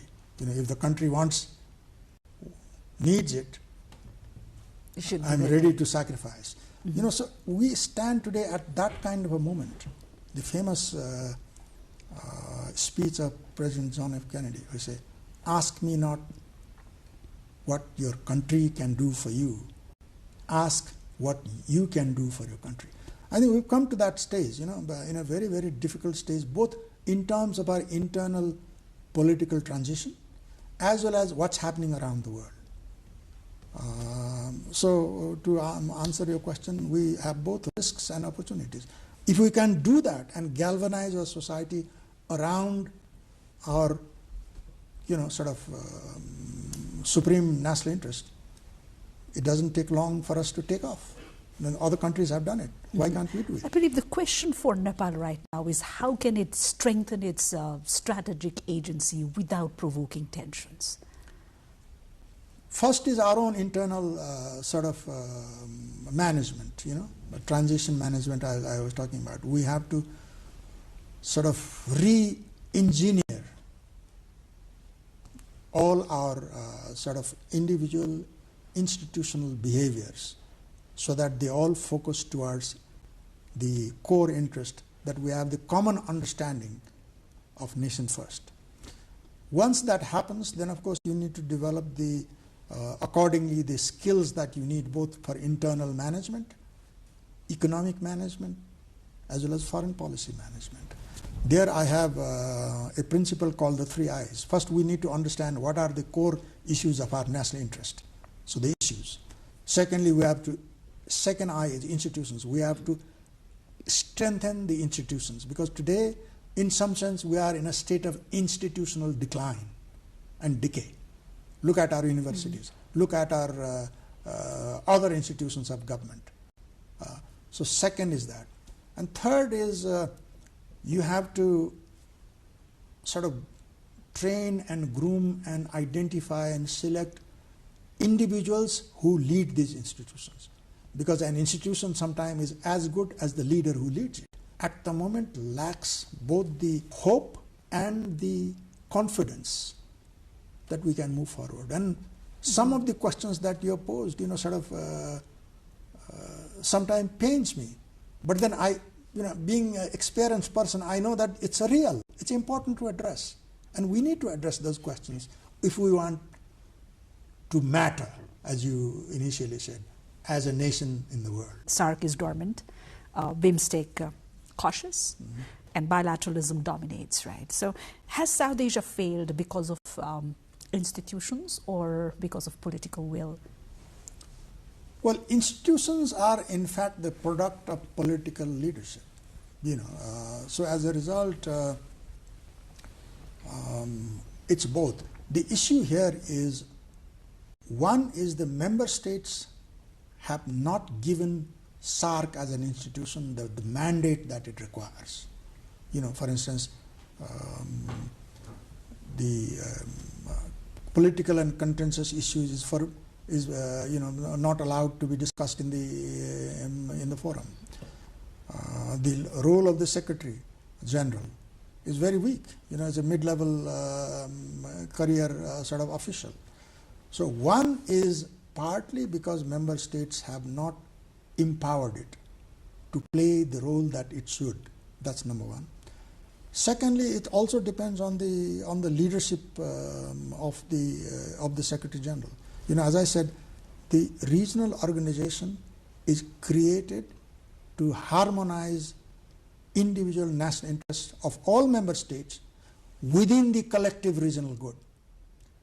And to do this, you need both mandate from the member states as well as authority to the Secretary General and the individual sort of commitment and understanding commitment of how regional cooperation idea emerged and why it is weak.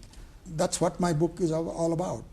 Now that the SAARC is not working, let's focus on BIMSTEC. But my argument is the very reason why UN has not been able to function its global role, the very reason why SAARC has not been able to function its regional role, unless you address the underlying root causes, how do you expect BIMSTEC to work any better? So it's just institutional proliferation, one more institution, good for people like us, diplomats, we have nice jobs and all that, but that's all it does. Ultimately, for the welfare of the people of the region, I don't expect it to do any better. So that is why we need to, South Asian leadership has to reflect back. Do we want to move individually, or is it possible to move individually, or is it possible for us to come together again like the original founders of SAARC did? That they realized that there was a essential sort of transformation that was essential, was to link regional security and common prosperity. That you needed this to come together to move forward in these two vital areas. There were differences even yesterday. But if you do away with the institution that is created to engage in dialogue, how do you bridge the differences? The differences will only increase. Let me quickly run through Nepal's the said leverages. Nepal contributes, as we all know, through peacekeeping, and then there is climate advocacy part, and then there is multilateral diplomacy. Are these sources of leverage or comfort for Nepal at this point? These are both. But then I was, I told you about my own experience on how it became a leverage. There is a saying that for small countries like Nepal, the only venue where you can punch above your weight is multilateral institutions, international forums.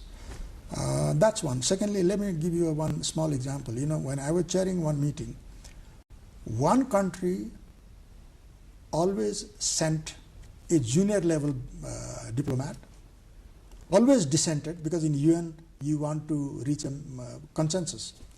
So you're always creating a huddle. And so later on I talked to the ambassador of that country, and he had some issue with some other people, countries in the committee. So he said, well, okay, if you want us to move forward, why don't you arrange a meeting? So I arranged a meeting, and so eventually the committee moved forward. Eventually I realized what he was doing is he was leveraging his international role for the benefit of his bilateral relationship.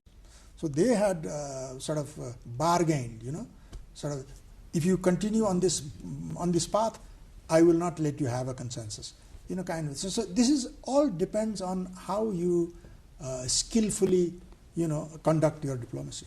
Mm-hmm. And finally, as we head towards wrapping up this conversation, Dr. Simkhara, in this age of global fogs, what is Nepal's red line? Well, Nepal's red line in one simple sentence is entanglement in great power rivalry. That is something we simply cannot afford to be involved in. So as a result, we need to upgrade our ability to convey both our strength and, of course, our complexities to the rest of the world. And as a result, it's primarily an age of communication. We need to use all sources of communication to convey this message. And particularly at this time, I think a program like this is very critical in the sense that, don't you think some people outside who were watching the devastation some months ago, where former Prime Minister, for 5 times Prime Minister, the ruling Foreign Minister, the kind of treatment they got, the devastation of our national treasures, all sort of symbols of our state institutions, the legislature, the executive, the judiciary, the president's office. What does that show? What does that give? What kind of impression does that give to the people? What kind of a country is Nepal? And so this is a time when we need to say, look, we have gone over this. We have been through this triumph and trauma of transition, but we are trying to manage it and moving forward. Secondly, this is the time we need the sympathy and support of the international community, our friends and partners. So if we can effectively articulate this message, I'm hopeful. In fact, last few events of the last few days, I don't know how you feel about it. I feel as if now there is a sense of hope that the country is moving towards election, and after the election, all of these different things that have been dividing our society ideologically, in many other ways, that the new parliament that comes will be able to sort of galvanize all people ultimately towards the well-being of the people and the interest of the country. So we need to give this message of hope and confidence. If we can do that, then I don't see any reason why the revenge of geography cannot be turned into a reward of geography. Mm-hmm. We couldn't have ended this any better, Dr. Simkhara. Thank you so much for coming over, sparing your time, and help us unpack Nepal's place in this fast-shifting world. Thank you.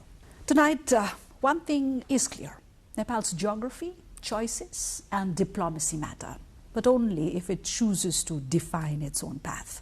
For small states in a world of big powers, agency is the ultimate power. On Geopod, we asked, does Nepal matter? The answer certainly, ripping from the conversation, depends on what Nepal decides to do next. That's it from Geopod this week. Goodbye.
During Lichevi period, Chango Narayan was also known as Dola Shikhar, which refers to a mount or hill in the shape of Doli. Gopal Raj Vansavali and the Chango inscription also mention it as Changu, a Newari word that refers to swing-like hill. But the evidences show that this particular place was popular as Chango Narayan from the earliest time, and the same name exists in the society till present.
This two-storied temple is of basic Nepalese design with possible emphasis given to masterful ornamentation. The temple may have passed through series of restoration. The present structure was probably constructed in the 17th century. Chango Narayan is regarded as one of the masterpieces of Nepalese temple architecture. The older elements have been incorporated during the restorations.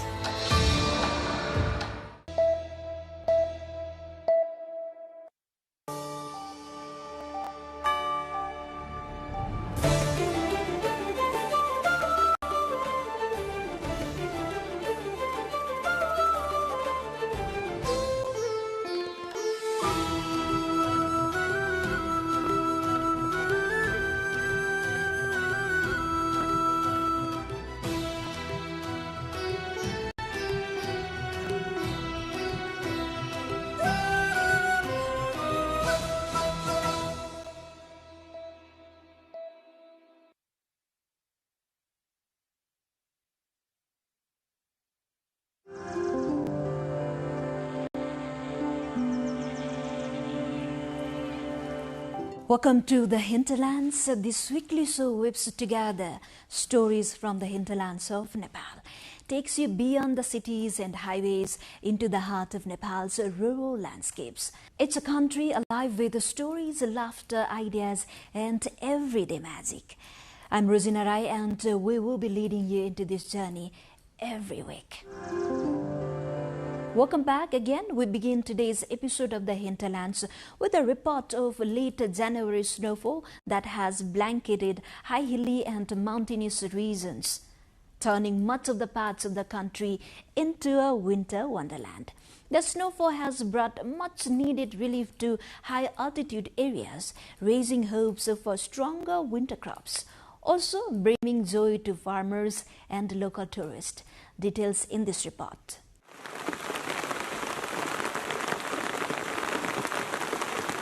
As January draws to a close, widespread snowfall has blanketed Nepal's high mountainous and hilly region. The fresh snow has drawn tourists to popular destinations, while farmers across the areas have welcomed the precipitation after a dry spell. The snowfall and accompanying rain have increased soil moisture, offering partial relief to winter crops that had suffered due to a lack of precipitation. Heavy and continuous snowfall has been reported in several high-altitude districts of the country, including Manang, Humla,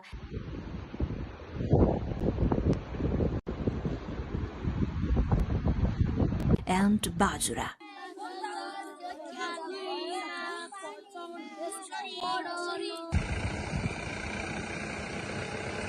The sudden change in the weather condition has disrupted daily life in the western hilly districts. Snowfall that began Tuesday night has blocked sections of mid-hill highway, while rain and snow continue to affect transportation and normal activities. Mustang district has experienced heavy snowfall, leaving hills and mountains covered in thick snow. The Kagbeni-Korala roadway, a key route in the region, has been closed due to adverse weather, with snow accumulating up to 2 feet in some areas. Meanwhile, northern parts of Gorkha have also witnessed snowfall since Tuesday night, turning the Himalayas, high hills and villages white. In Raswa district, thick snow covered upper regions, while lower areas received light rainfall. Several areas including Gosaikunda, Langtang, Lauribina, Dhunse Lake have been most affected. Meanwhile, Department of Hydrology and Meteorology has warned that heavy snowfall in Nepal's high Himalayan regions has increased the risk of avalanches and other weather-related hazards. Trekkers and tourists have been advised to be cautious.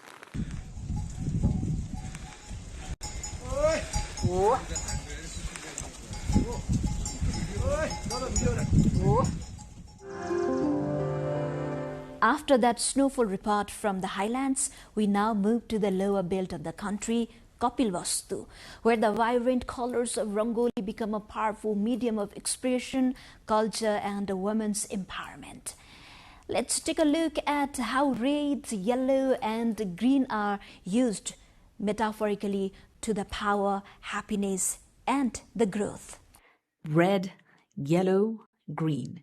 These colored powders may seem ordinary, but here they carried the confidence of women claiming their space through art. With the aim of empowering women through the promotion of Awadh region painting and ground art, a Rangoli competition was organized in Tauli Hawa, the district headquarters of Kapilvastu.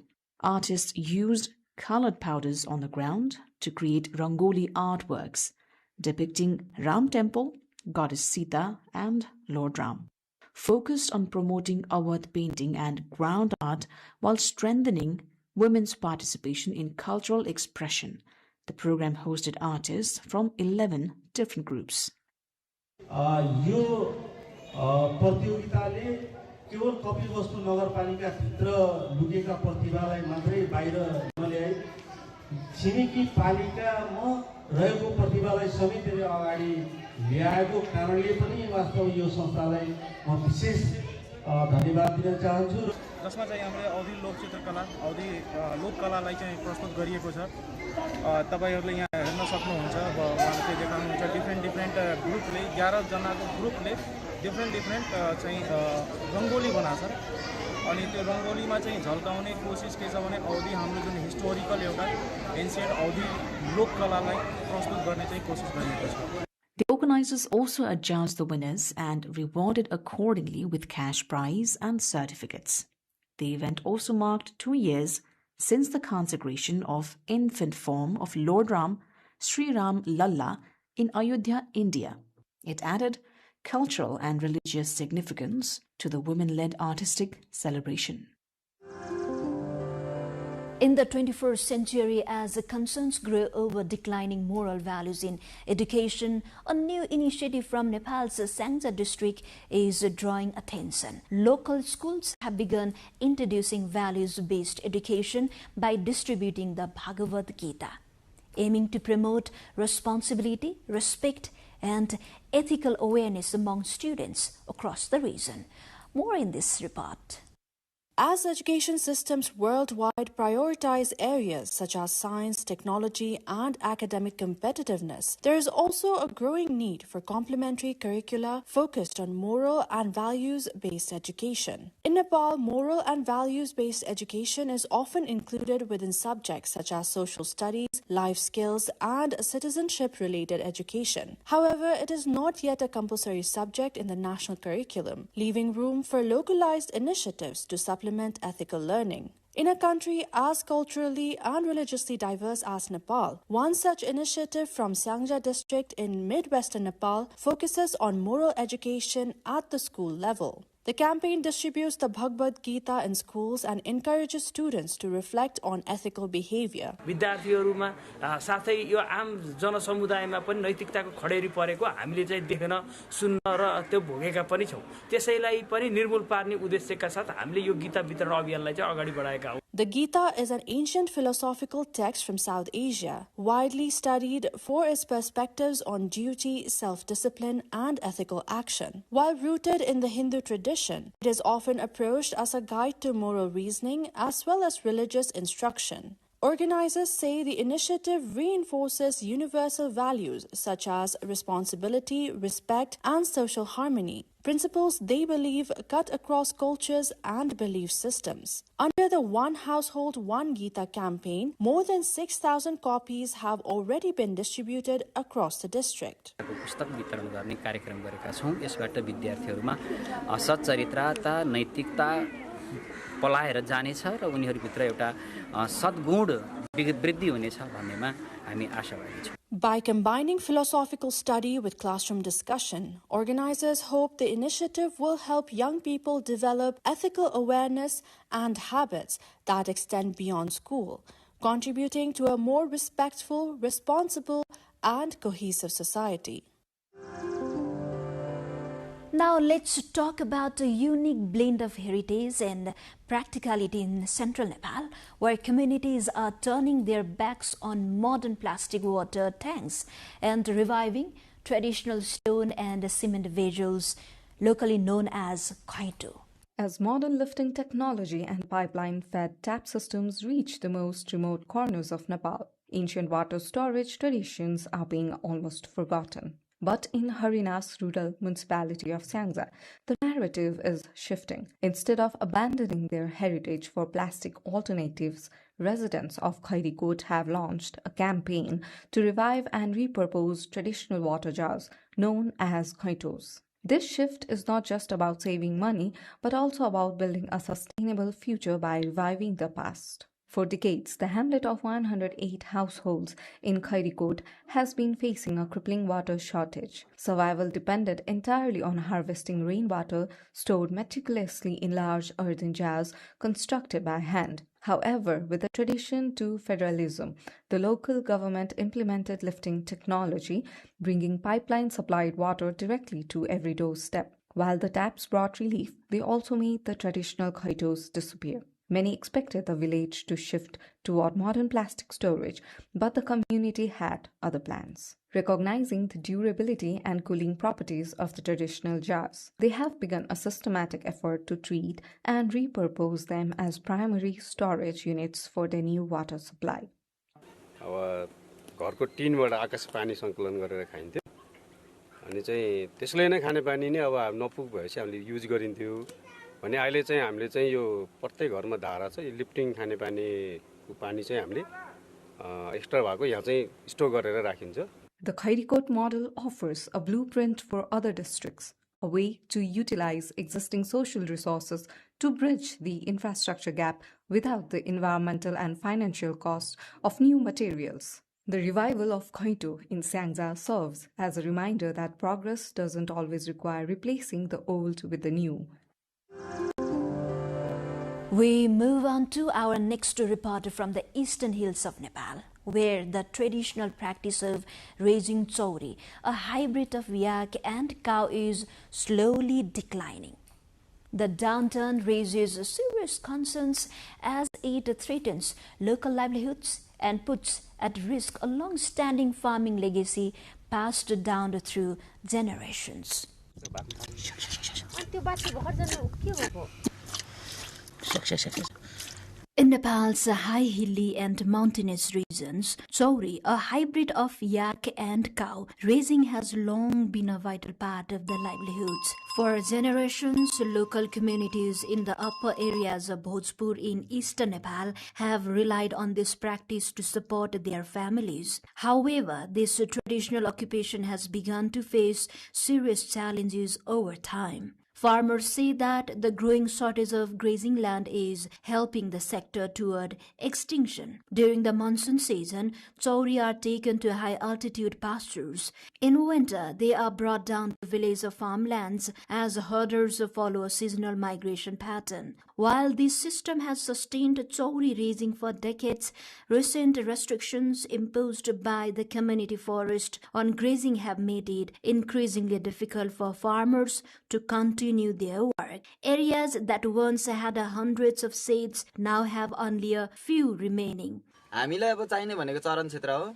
अब चौरी गाई भनेको औले गाई अरु जस्तो अब घरमा लगेर बानेर त्यसलाई उ गर्ने खुवाउने उ पनि हुँदैन हैन। यो भनेको अब एक दिनमा 10-15 किलोमिटर भन्दा टाढो चर्नु हुन्छ। त्यसले गर्दाखेरि अब त्यो एकै ठाउँमा थोरै सानो ठाउँमा हुँदैन।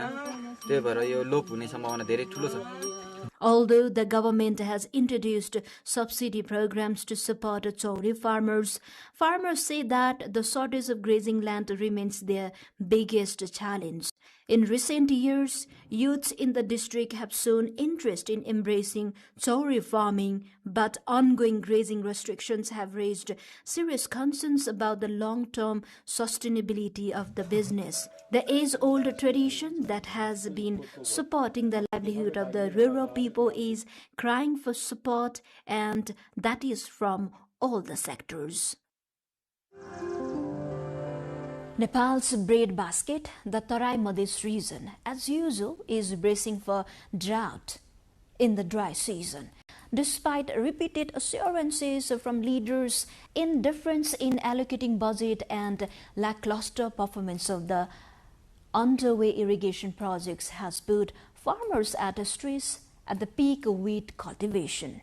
Persistent drought and recurring irrigation problem during the peak plantation season in Nepal's Tarai region remains a challenge for many years. In 2025, Nepal government declared all 8 districts of the plains as a drought-hit zone and emphasized the need for long-term solutions. The government also promised immediate relief to address acute water shortages, food security, and agricultural distress. Despite these commitments, the Tarai region is once again facing the problem in early 2026. It has been attributed to a combination of environmental degradation, delayed infrastructure projects, and climate-induced water scarcity. Cultivation of wheat, the country's second most important staple crop after rice, is currently at a critical stage, and farmers are struggling to provide timely irrigation. In Dhanusa district, where rainfall is the only source of irrigation, farmers are managing using their own limited resources. Many have taken loans to install equipment and technology to irrigate wheat sprouts. Despite repeated government promises, farmers report that irrigation facilities, including deep borings, step borings, shallow tube wells, and traditional wells, have not been adequately maintained. Irrigation aside, shortages of chemical as well as organic fertilizers have added to farmers' burdens. Yet farmers in Dhanusa continue cultivating wheat, highlighting both their resilience and the crop's importance to national food security. According to the Agriculture Development Center in Dhanusa, wheat has been planted in approximately 40,000 hectares of land, with an expected production of 120,000 metric tons this year. However, farmers fear that output may decline this year if the current challenges persist. As Nepal strives for food security and agricultural self-reliance, real solutions on the ground are urgently needed, not just promises on paper. The Hinterlands Core is a commitment to give voice to people and communities long forgotten in the remote corners of the country. Fulfilling that duty, we have repeatedly brought their stories to the light. In our latest report, we turn our focus to one of Nepal's most marginalized indigenous communities, the Chepang. Kanchimaya Praja, 26-year-old from Hetora in central Nepal, was born with a congenital disability but has never received the social security allowance provided by the government for persons with disabilities. The reason is both simple and heartbreaking. She does not have a citizenship certificate or a disability identity card. Without these documents, the doors to her basic rights remain closed. Her story is just an example of the ongoing struggles faced by the Chepang community, which has a population of 84,364. Despite constitutional guarantees, many Chepang people continue to fight for basic rights. Nepal's federal system promised a new era of inclusion and equality, yet for many Chepang, life remains a daily challenge. They reflect a systematic challenge confronting the Chepang community. Many struggles to obtain essential documents such as birth certificates, marriage registration, disability IDs, and senior citizen cards. Even when individuals reach the eligible age, there is often no guidance or support to help them navigate the process. A survey by the National Human Rights Commission in Nepal's Mokwanpur district found that around 9% of Chepang people lack citizenship. NGO आइएनजिओहरू पनि विभिन्न सेक्टरबाट चाहिँ यो चाहिँ हाम्रो चेपाङ समुदायमा कुपोषणको कुरा गरौँ, बालविवाहको कुरा गरौँ, यी सबै कुरा क्षेत्रमा काम गरिरहेको छ, तर यिनीहरूको चाहिँ त्यो नतिजा चाहिँ एकदम शून्य छ। यो नतिजा शून्य चाहिँ किन भइरहेछ भने उनीहरू सम्बन्धित समुदायमै पुग्न सकेको छैन।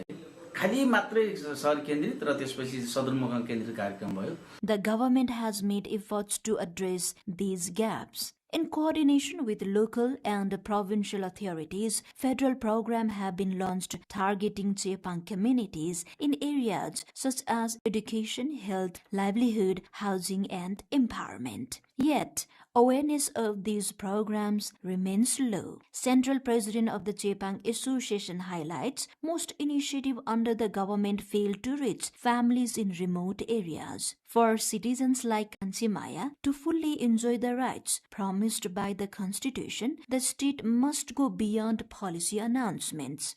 Door-to-door information campaigns and community-based monitoring systems are essential to ensure that no one is left behind. Beyond the cities and the headlines, real lives continue to unfold. Stories shaped by struggle, strengthened by resilience, and carried forward by hope. This is the Hinterland, and we will be back next week with more stories from the heart of Nepal. This is Rosina Rai here again. Goodbye for now.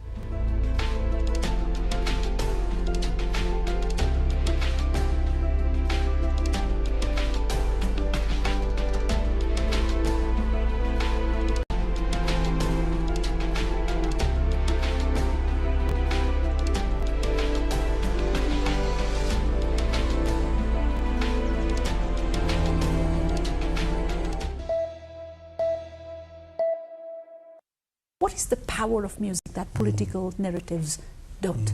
The real music comes between the notes. It's the silence.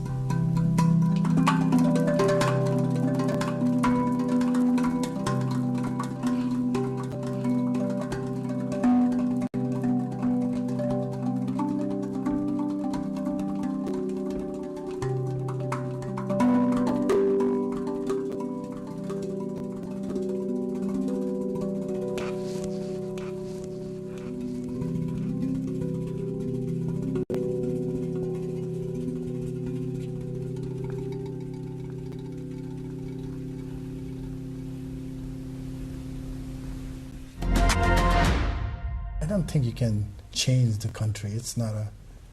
I think it's good to start with your own home, you know, your own room. Can you do some changes in your own room? So I'm working in my own room. Fixing your internet. So you can play the same note. For example, just give you a little bit of an example, Sudan, of this.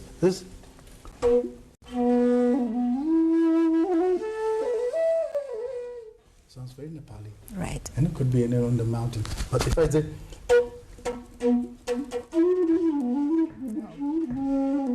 That's the signature of Manoj Newana. Let's talk about the Grammy moment. What was it like? Oh my God. Well, it was 2020. It was blessings. I've been very blessed to also to collaborate with some Westerner musicians. One of them was Deva Pramal and Miten. They were, Miten and Deva, they were very inspired by Eastern philosophy. Also, actually, they were very inspired by Osho's world. And through that, they got to learn a lot about the mantras and the beauty of what our music can bring to the people. And I went to Los Angeles to be there with 10,000 people in the Staple Arena. It was amazing. I wore a Nepali dress and put instead of kukri, I put my bansuri. Wow. It was proudly. I felt like, oh great, thank you.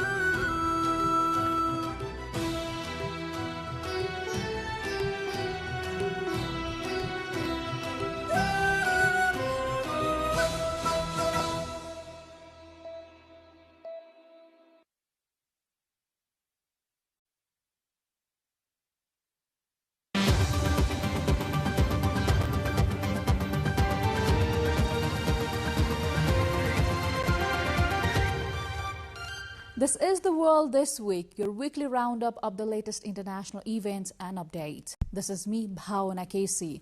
In this edition, we bring you the stories making headlines across the globe, from high-stakes stand-up diplomatic exchanges, groundbreaking scientific discoveries to cultural milestones and extraordinary human feats. We indeed have all the key stories you need to know. Let's start with the escalating Iran-US stand-up that has gripped global attention. Tehran has signaled full readiness to defend itself as the United States positions a naval armada near Iranian waters amid President Donald Trump's ongoing threats of military action. Amid the heightened military alert, UN Chief Guterres and regional diplomats are calling for urgent dialogue to avoid a new conflict.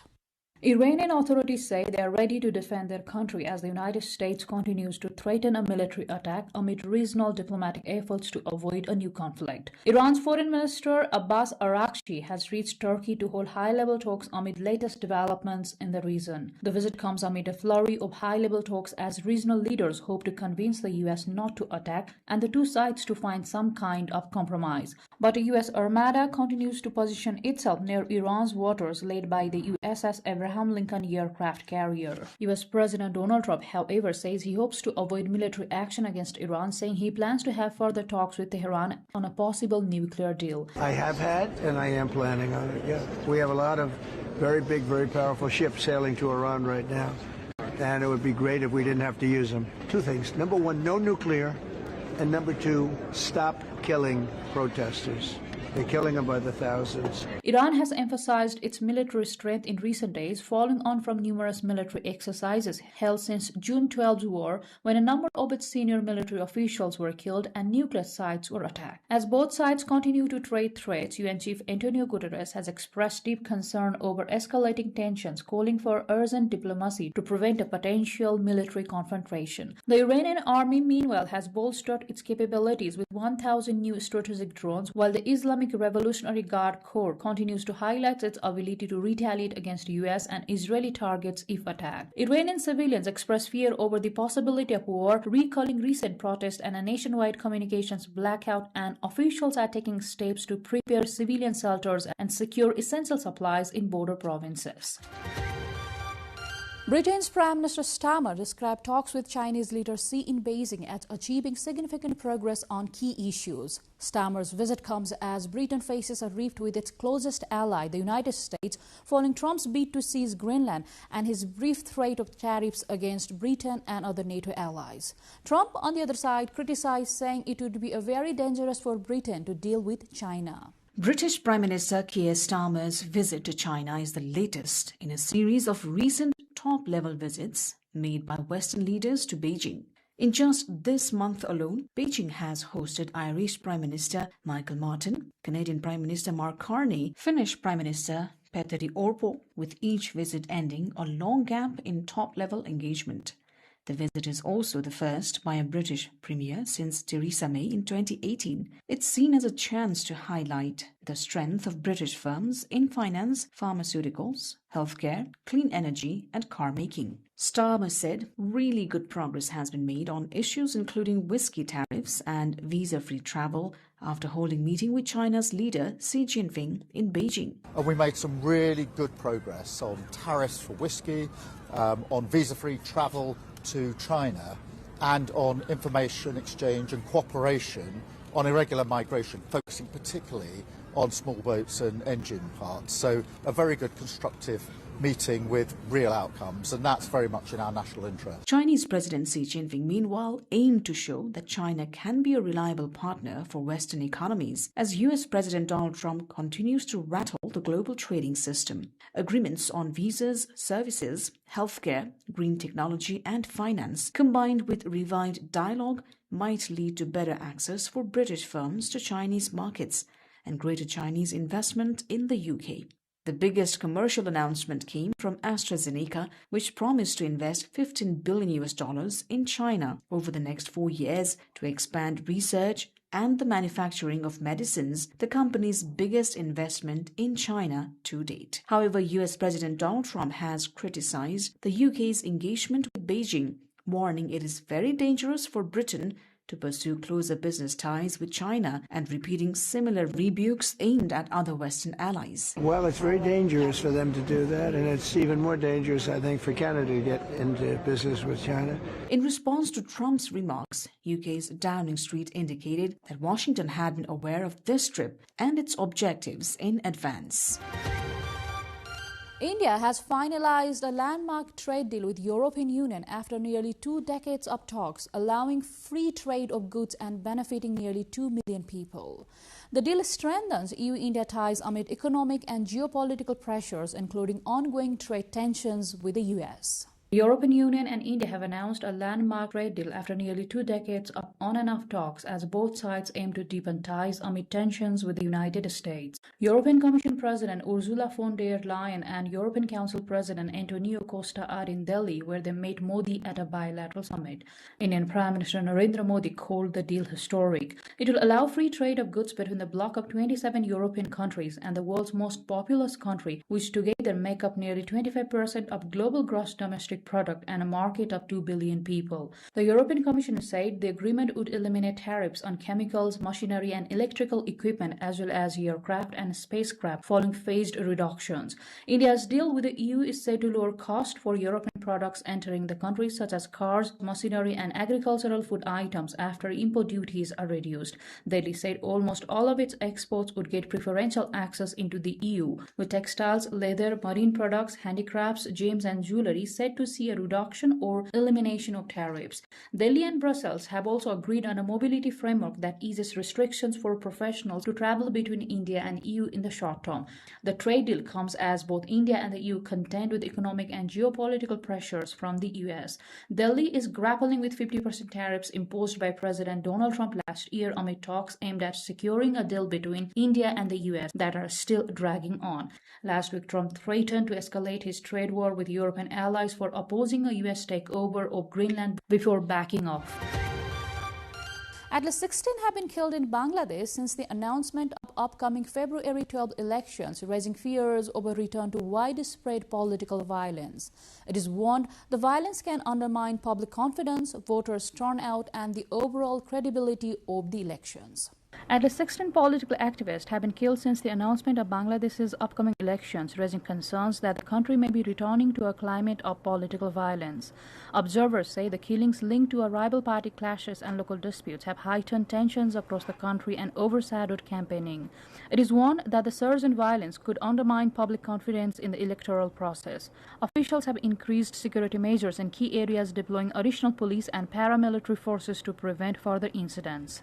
Political parties have condemned the attacks, with some calling for investigations and stricter enforcement of law and order ahead of the polls. Election officials have stressed their commitment to holding peaceful and credible elections, but observers say continued violence could complicate voters' turnout and the administration of polling in volatile districts. It is said the violence reflects deep-rooted political rivalries in local and national election contests in Bangladesh.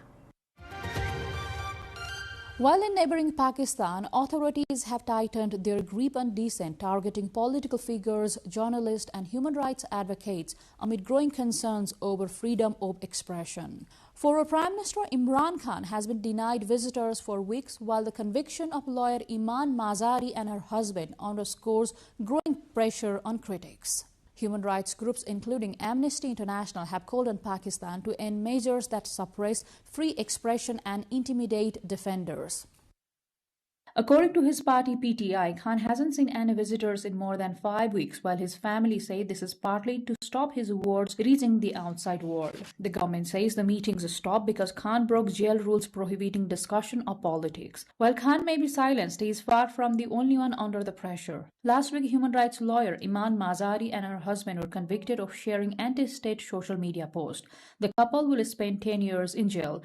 Amnesty International, meanwhile, has called on Pakistan to end coercive tactics used to silence dissent and intimidate those who defend human rights. Pakistan's military, often referred to as the establishment, have been an ever-present factor in the country's politics, including periods of military dictatorship. In November 2025, a constitutional amendment granted Field Marshal Asim Munir lifetime immunity from prosecution and oversight of all Pakistan's forces.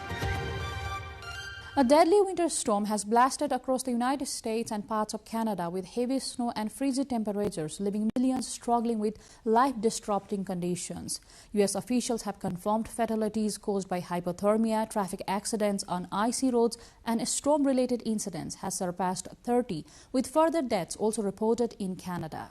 The storm, named Winter Storm Fern, has knocked out power to hundreds of thousands of homes and businesses, grounded thousands of flights, and paralyzed transportation networks. In the United States alone, the system has affected more than half the population, prompting emergency declarations in multiple states, widespread school closures, and hazardous road conditions that have contributed to numerous fatalities and rescues. Airports from Dallas-Fort Worth to New York City reported massive flight cancellations, and utilities struggled to restore power amid ongoing ice accretion and sub-zero temperatures. Canada has also felt the brunt of the storm, with cities such as Toronto recording some of the highest snowfall totals in decades, disrupting transit, grounding flights, and complicating recovery efforts already underway in snow-burdened communities. Snow removal crews and emergency responders have been stretched thin as travel remains dangerous.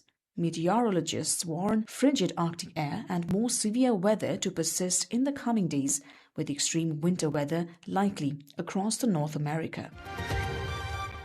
A Chinese research team has built an intercity quantum detection network to enhance the search for elusive dark matter, offering new insights into one of the universe's greatest mysteries. A Chinese research team has constructed an intercity quantum detection network, significantly enhancing the precision of searching for elusive dark matter and lighting a new path toward unraveling one of the universe's greatest mysteries. The team has published the paper titled Constraints on Axion Dark Matter by Distributed Intercity Quantum Sensors in the international academic journal Nature on Thursday. While stars and planets constitute only about 4.9% of the universe's mass, dark matter, which does not emit, absorb, or reflect light, makes up an estimated 26.8%. This invisible neighbor reveals itself only through gravitational effects on galaxies, making its direct detection a monumental scientific challenge.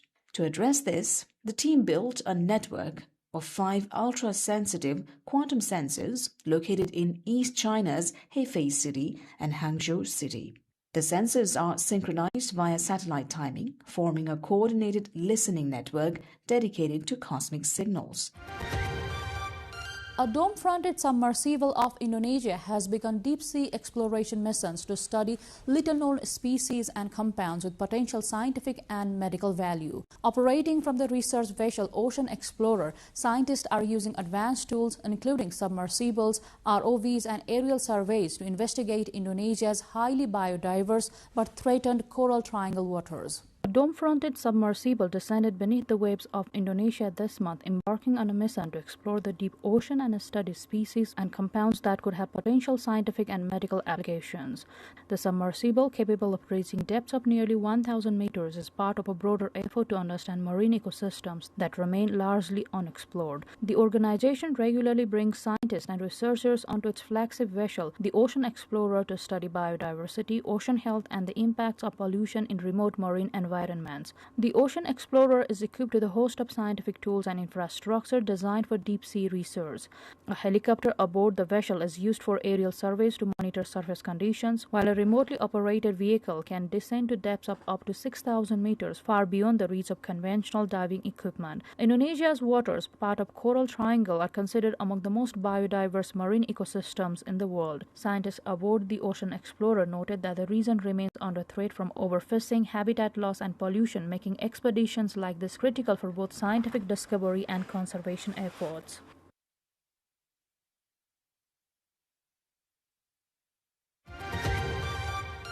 Gaza's Al-Quds Hospital has resumed open-heart surgeries for the first time in more than 2 years after it was shut down due to war-related damages.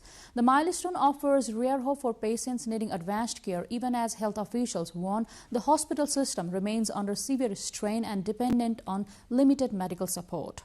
After being out of service for more than 2 years due to the war in Gaza, Al-Quds Hospital's cardiac surgery department has resumed operations, marking a major milestone for the besieged health system. Health officials said the department, along with its specialized medical teams, successfully carried out its first open-heart surgeries since the suspension of services. All of the procedures were reported to have been successful, offering a rare moment of relief and hope for patients in need of advanced cardiac care. The cardiac unit had been forced to shut down amid heavy fighting, damage to medical infrastructure, severe shortages of fuel and electricity, and restrictions on the entry of medical supplies and equipment. During the shutdown, many patients requiring complex heart surgery were left with limited or no access to life-saving treatment, as referrals outside Gaza were often impossible. Health officials also warned that the hospital system remains under severe pressure and that sustained access to medical supplies and support is crucial to keeping such critical services running. The reopening of the cardiac surgery department is seen as an important step toward restoring advanced medical care in Gaza, even as the broader humanitarian and healthcare crises continue to affect millions of residents. Greenland's Sirius Patrol, a Danish military dog sled unit, plays a crucial role in monitoring and protecting the territory's sovereignty. The unit's operations underscore Greenland's rising geopolitical significance, driven by its strategic location, rare earth resources, and emerging Arctic shipping routes. Greenland lately has become a global headliner as President Donald Trump has repeatedly threatened to take control of the region, sparking international concerns and diplomatic pushback.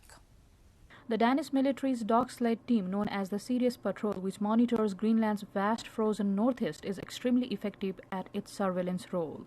The unit operates across one of the world's most inhospitable and sparsely populated regions, covering roughly 972,000 square kilometers of Arctic wilderness in northeastern Greenland. Using traditional dog sleds, patrol members monitor territorial integrity, environmental conditions, and foreign activity in the strategically sensitive area. Sebastian Rasmussen, a former Sirius Patrol member, defended the unit's effectiveness, saying its endurance and operational model have proven reliable for decades. His comments followed remarks by U.S. President Donald Trump, who recently mocked the patrol's role in safeguarding Greenland, reviving debate over Arctic security and the United States' interest in the region.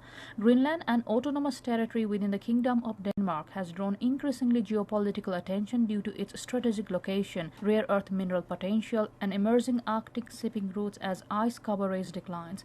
Patrol members rely heavily on self-sufficiency, navigating extreme temperatures that drop below -40 degrees Celsius with no immediate access to backup or infrastructure.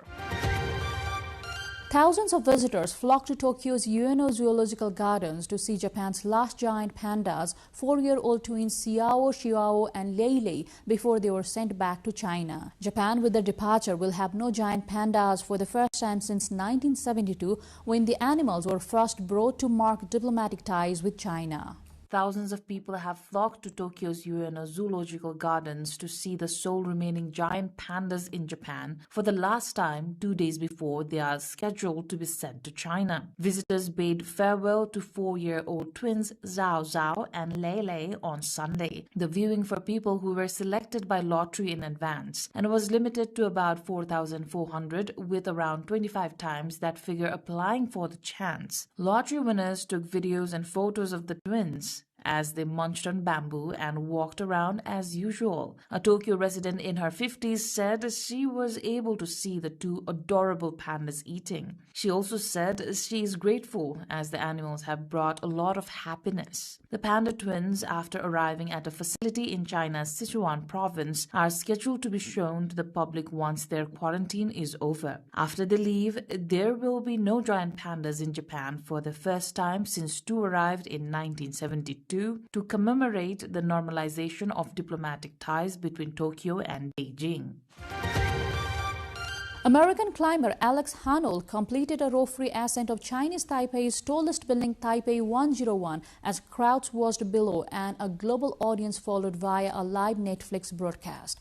Known for his free solo climbing, Honnold described the climb as unusually accessible, while officials monitored the event for safety. An American climber scaled Chinese Taipei's tallest building, Taipei 101, without ropes or safety gear, completing a high-risk ascent that drew hundreds of spectators to the base of the tower and a much larger audience watching via a live Netflix broadcast. The climber, Alex Honnold, is internationally known for his free solo ascents, a style of climbing performed without protective equipment. Honnold completed the ascent without incident, reaching the top of the 508-meter tower to cheers from onlookers below. After finishing the climb, he described the experience as unusually accessible compared with the previous expeditions to remote cliffs and mountains. Taipei 101, once the world's tallest building, remains one of Asia's most recognizable landmarks and is located in the heart of the capital's financial district. Officials said the event was closely monitored to ensure public safety and minimize disruption in the busy area. While fans praised the feat as a remarkable display of skill and composure, safety experts reiterated warnings about the dangers of climbing without protective equipment.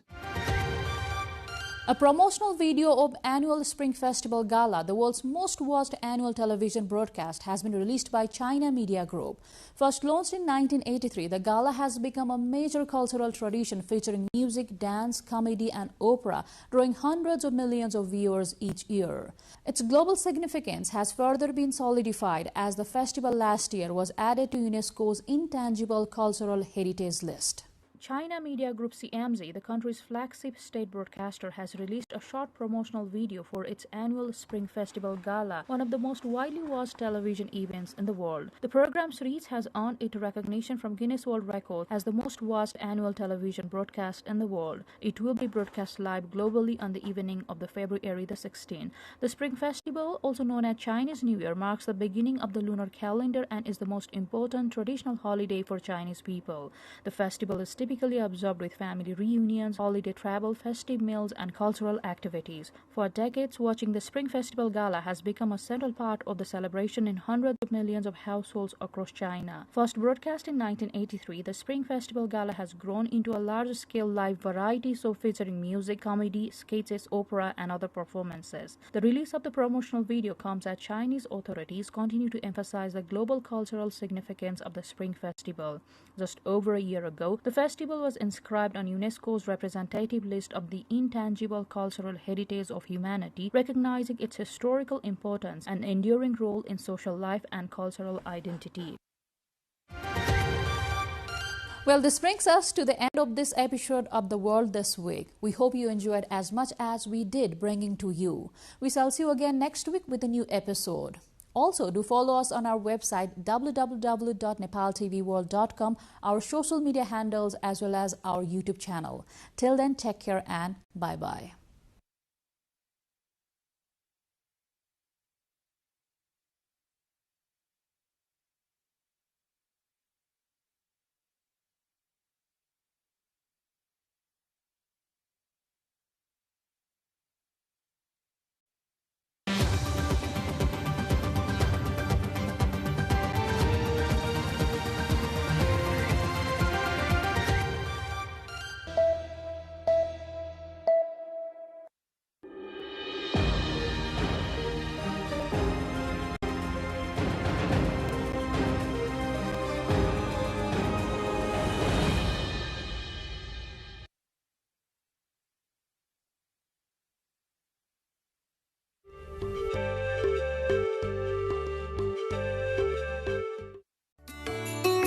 Human beings have made drastic progress in the sector of handicrafts with the development of civilization from the Stone Age until the 21st century. These include and are not limited to works of art, sculptures, wood and metal crafts.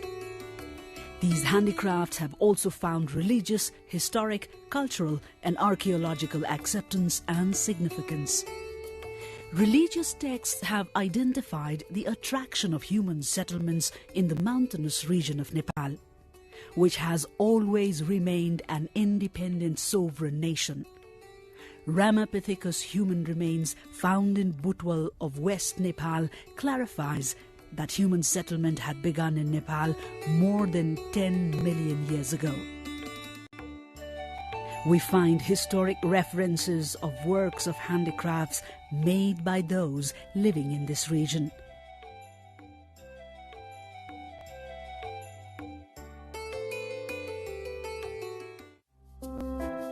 Such Nepali handicrafts are artistic and useful, therefore also successful in gaining international appreciation.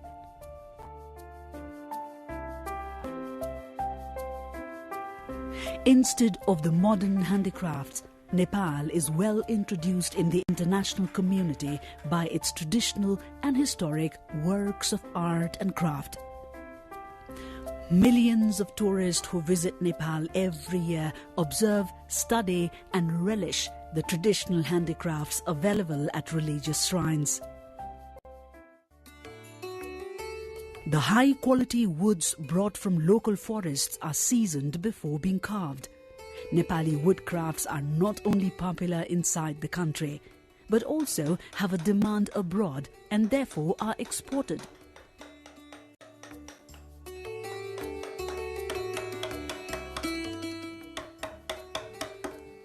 In addition to sculptures of gods and goddesses, artistic doors and windows, among other furniture, are made from wood in Nepal. Best examples of Nepali woodcraft can be taken as the artistic carvings at palaces, temples and other religious shrines in Kathmandu, Lalitpur and Bhaktapur.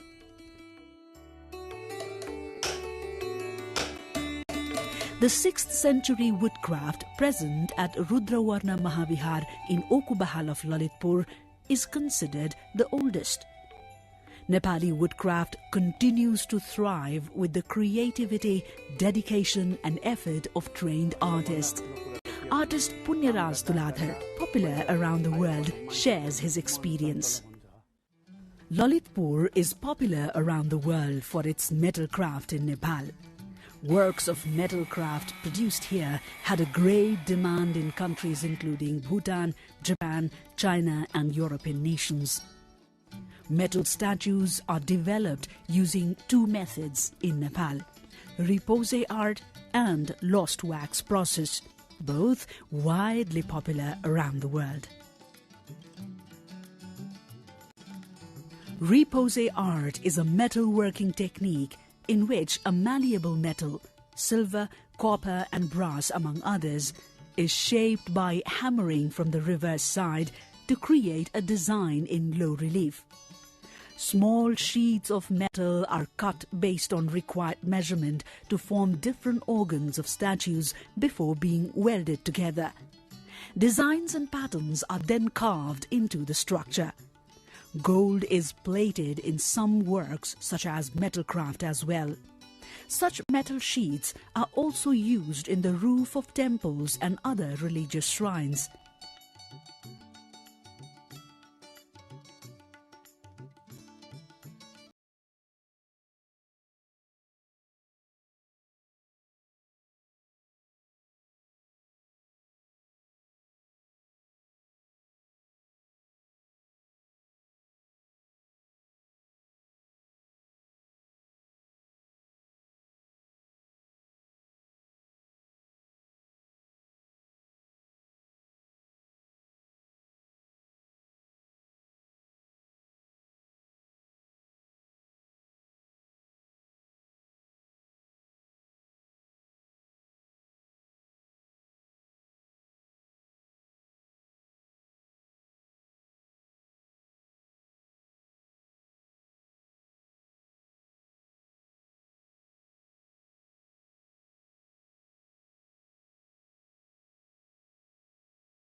Most of such sculptures are made from the stones found in local hills, including Hattiban, Machegao, Tika Bhairav, Godavari, and Kharpa, among others.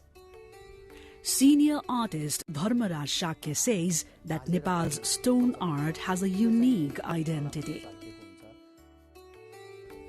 Of the stone sculptures found so far, a sculpture of King Jaya Varma found in Harigao and currently conserved at National Museum in Chhaoni is considered to be the oldest historic sculpture. Likewise, sculptures in Changu installed by King Mandev, another found in Tilganga near Pashupati, a sculpture of Vishnu Vikrant in Lazimpat, and the one at Budhanilkantha are also considered historic. Sculpture of Virupaksha Kirateshwar Mahadev at Pashupati Aryaghat, Vishwaroop at Changu, Garud Sayan Vishnu sculpture, Palanchuk Bhagwati, Gazalakshmi of Lalitpur, Chashal Hiti and Krishna Mandir of Patan, among others, are considered the best stone sculptures of Nepal. Terracotta sculptures and masks, among other artworks, are made from clay. Terracotta works are thought to have been in existence in Nepal from a long time.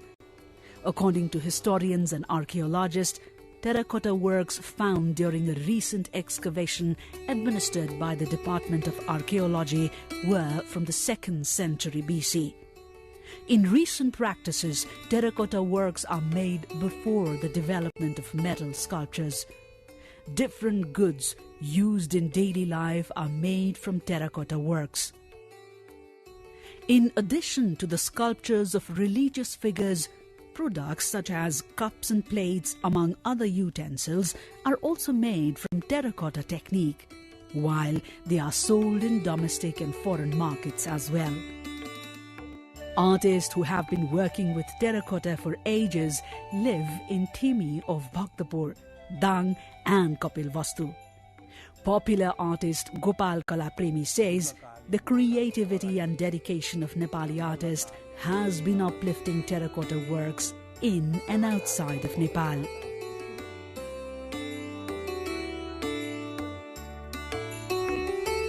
Pauba art is made in the Kathmandu Valley and is considered as a traditional art form. This form of art is known as Thanga in Tibet. In Tibetan language, documentation and archives of gods and goddesses is called Thanku or Thanga. In this form of art, color from natural minerals is used to paint the pictures of religious figures on cloth. The large figure of main god and goddesses is placed at the center, while remaining gods and goddesses are placed in relatively smaller figures at the other parts. The background of this form of art includes different kinds of flowers, clouds, trees, and birds and animals.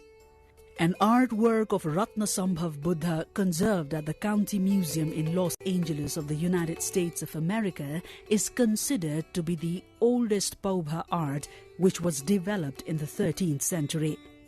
The Amitabha Buddha art of the 13th century, also at the County Museum alongside Vishnu Mandala of 1420, and the 19th century's Sahas Bhujalokeshwar saved at the National Museum in Chhaoni, are considered to be Nepal's best Paubha artworks.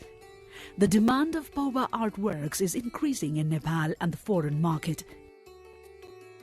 Popular and senior artist Lok Chitrakar says continuous efforts of talented artists has helped increase the popularity of Nepali Paubha art.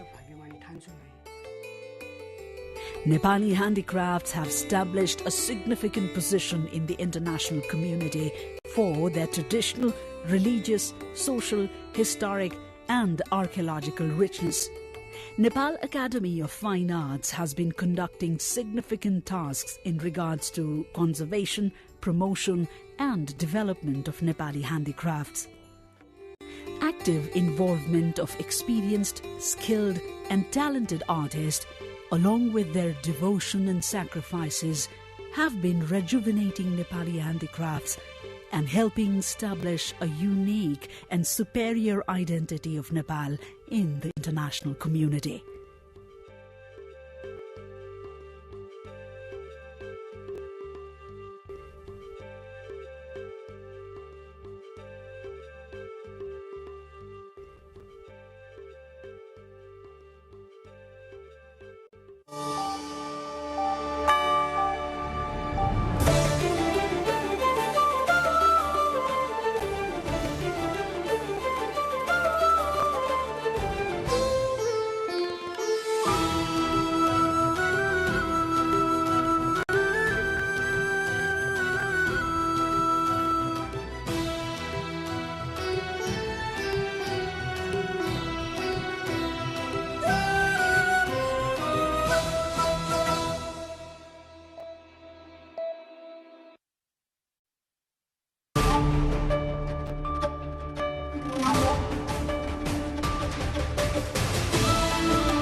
Nepal marks 41 years of television broadcast. Vice President hopes the PSP upholds its value of credibility during upcoming elections.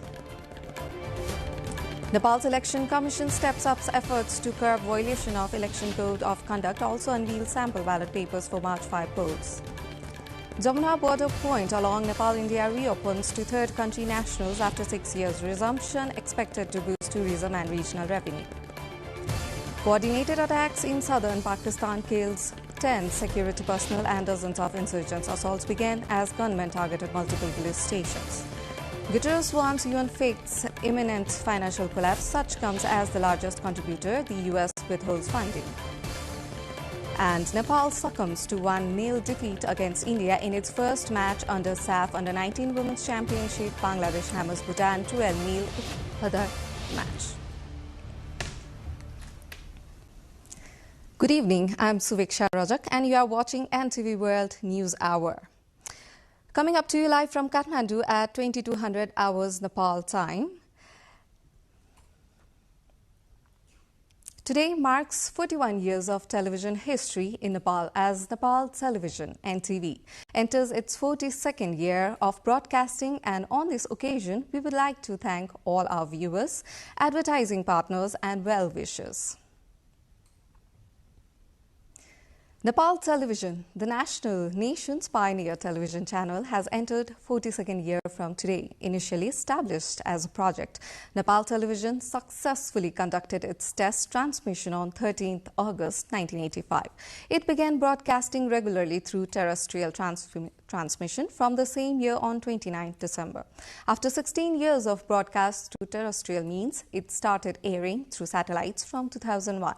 Now, as NTV enters 42nd year of inception, it has strengthened itself with 6 channels, namely NTV, NTV Plus, NTV News, NTV Kohalpur, NTV Itahari and NTV World.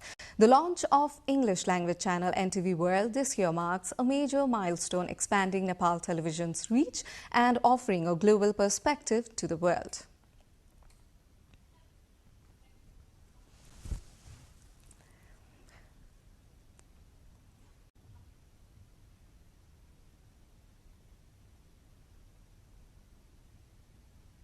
More we have on this in our segment, Issue of the Day, later on the bulletin. The Election Commission of Nepal has intensified its activities to check violation of the Code of Conduct in a bid to make the March 5 House of Representative elections. As informed, the EC has so far sought 21 explanations from different political parties, candidates and organizations based on the complaints and information received at the Central Code of Conduct Monitoring Committee. The Commission also has been monitoring those who are indulging in misinformation, disinformation and hate speech violent of the Election Code of Conduct and working to bring individuals and organizations that commit such acts under the ambit of the law. Meanwhile, the Commission also has made public sample ballot papers. It has learned the constituencies with a larger number of candidates will have comparatively bigger ballot papers, while those with fewer candidates will have smaller ones. As Kathmandu district has the highest number of constituencies, 10 in total, it will figure the largest ballot paper in the country. After nearly 6 years, the Jamuna border point in Baque district has reopened for third country nationals, resuming cross-border travel between Nepal and India. The Immigration Office has restarted arrival and departure services, allowing tourists to move freely, with 2 already crossing to India. Officials expect this reopening to boost Nepal's tourism sectors, as movements have been suspended since the COVID-19 pandemic. More to follow on this in our next segment. At least 10 Pakistani security personnel and fighters have been killed following coordinated attacks across Balochistan. Pakistan's violence hit southern West province, according to officials. The assaults began around 3 a.m. on Saturday, with the gunmen targeting several police stations in the provincial capital, Quetta.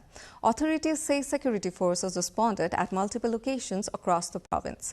Prime Minister Shehbaz Sharif praised the security forces and vowed to continue the fight against terrorism.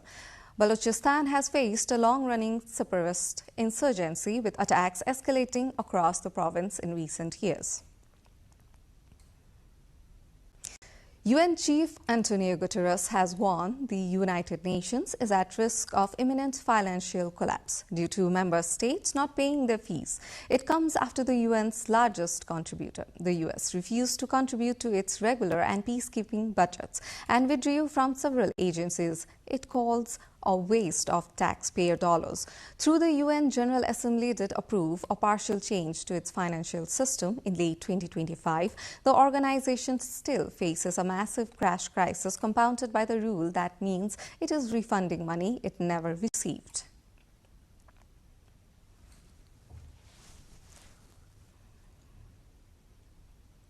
The SAF Under-19 Women's Championship football tournament has kicked off from today in Nepal's western city of Pokhara.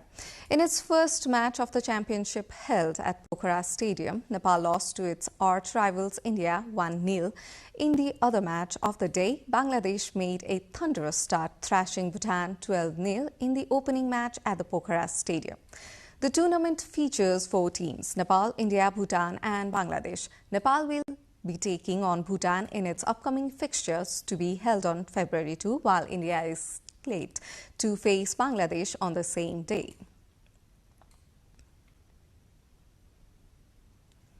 From a single black and white signal 4 decades ago to modern public service broadcaster, NTV has chronicled the country's journey, connected communities and amplified voices across Nepal.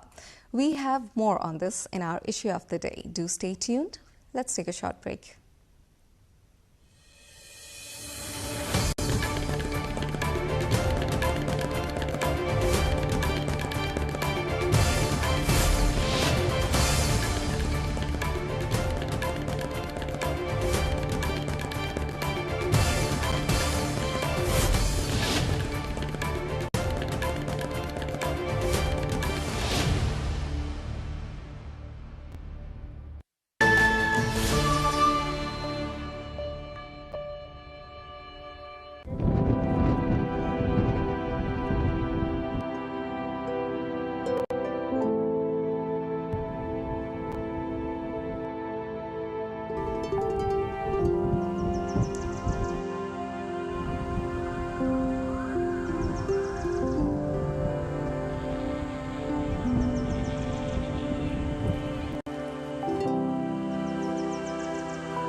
Welcome back. You are watching NTV World News Hour.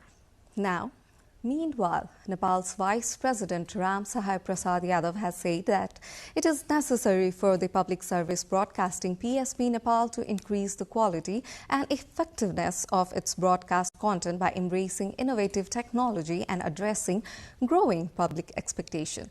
Vice President Yadav, during a special function organized today on the occasion of NTV's 41st anniversary, said that it is indispensable to continuously expand content, reach, presentation and technology in the current digital age. पत्रकारितामा समावेशिता, समान अवसर र सबैको आवाजको प्रतिनिधित्व हुनु लोकतान्त्रिक मूल्य र सामाजिक न्यायको आधारभूत शर्त हुन्। कुनै पनि समुदाय वा नागरिकको आवाज उपेक्षित हुनु लोकतन्त्रको आत्मालाई कमजोर बनाउने कार्य हो। त्यसैले पत्रकारिता सबै वर्ग, भाषा, संस्कृति र भौगोलिक क्षेत्रलाई समान अवसर सहित प्रतिनिधित्व गर्ने माध्यम बन्नुपर्छ। विशेष गरी सरकारी सञ्चार माध्यमहरूको भूमिका अझ महत्त्वपूर्ण हुन्छ। नेपाल टेलिभिजन र रेडियो नेपालले राष्ट्रको आधिकारिक आवाजलाई जनतासम्म पुर्याउने जिम्मेवारी निर्वाह गर्नुपर्दछ।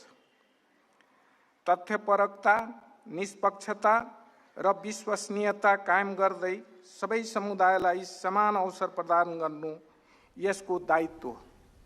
नागरिकका समस्या, आकांक्षा र उपलब्धिलाई प्राथमिकतामा राख्दै जनताको आवाज बन्नु आवश्यक छ। On the occasion of the 41st anniversary of Nepal Television, the Secretary of the Ministry of Communications and Information Technology presented key facts and figures reflecting the institution's achievements. During the program, the Chair and Chief Administrative Officer of Public Service Broadcasting Nepal, PSBN, conveyed anniversary greetings on behalf of the organization, reaffirming its commitment to public broadcasting, while union leaders highlighted concerns and expectations related to employees' welfare. भूसतही प्रसारण पहुँचको हिसाबले 72% digital platform समेत गरी 82% जनसङ्ख्यामा र 52% भूगोलमा नेपाल टेलिभिजनको पहुँच रहेको कुरा हामी सबैलाई विदितै छ। यस्तै गरी भू उपग्रह मार्फत 110 भन्दा बढी देशहरूमा र इन्टरनेट पुगेको संसारको कुनै पनि ठाउँमा नेपाल टेलिभिजनलाई सजिलैसँग हेर्न सक्ने अवस्था वर्तमान परिस्थितिमा छ।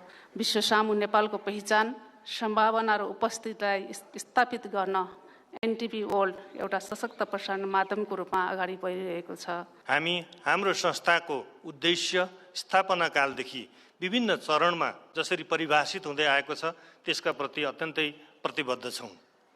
वास्तवमा नेपाल जुन किसिमबाट अहिले अगाडि बढिरहेको छ, जुन किसिमको राजनीतिक प्रणालीबाट अगाडि बढिरहेको छ, जुन किसिमको आर्थिक सामाजिक विकासको चरणमा छ, जुन किसिमको चेतना अहिले अगाडि बढेको छ र जुन किसिमको एउटा यसले गर्नुपर्ने दायित्व अगाडि आएको छ, यी सबै कुराहरूप्रति सचेत हुँदै कसरी हाम्रो योगदानलाई अझ प्रभावकारी बनाउन सकिन्छ त्यो कुरामा हामी बढी सचेत हुन खोजिरहेका छौं। नेपाल टेलिभिजनका विभिन्न च्यानलबाट 9वटा दैनिक र 2वटा साप्ताहिक समेत गरी 11 भाषामा समाचार, 10वटा भन्दा बढी भाषामा कार्यक्रम उत्पादन तथा प्रसारण भइरहेको जानकारी दिन पाउँदा गौरवको अनुभूति महसुस भएको छ। देशकै पहिलो टेलिभिजनको रूपमा स्थापित नेपाल टेलिभिजनले सूचना तथा सञ्चार क्षेत्रको प्रविधिमा आएको परिवर्तनलाई समयानुकूल आत्मसात गरेको छ।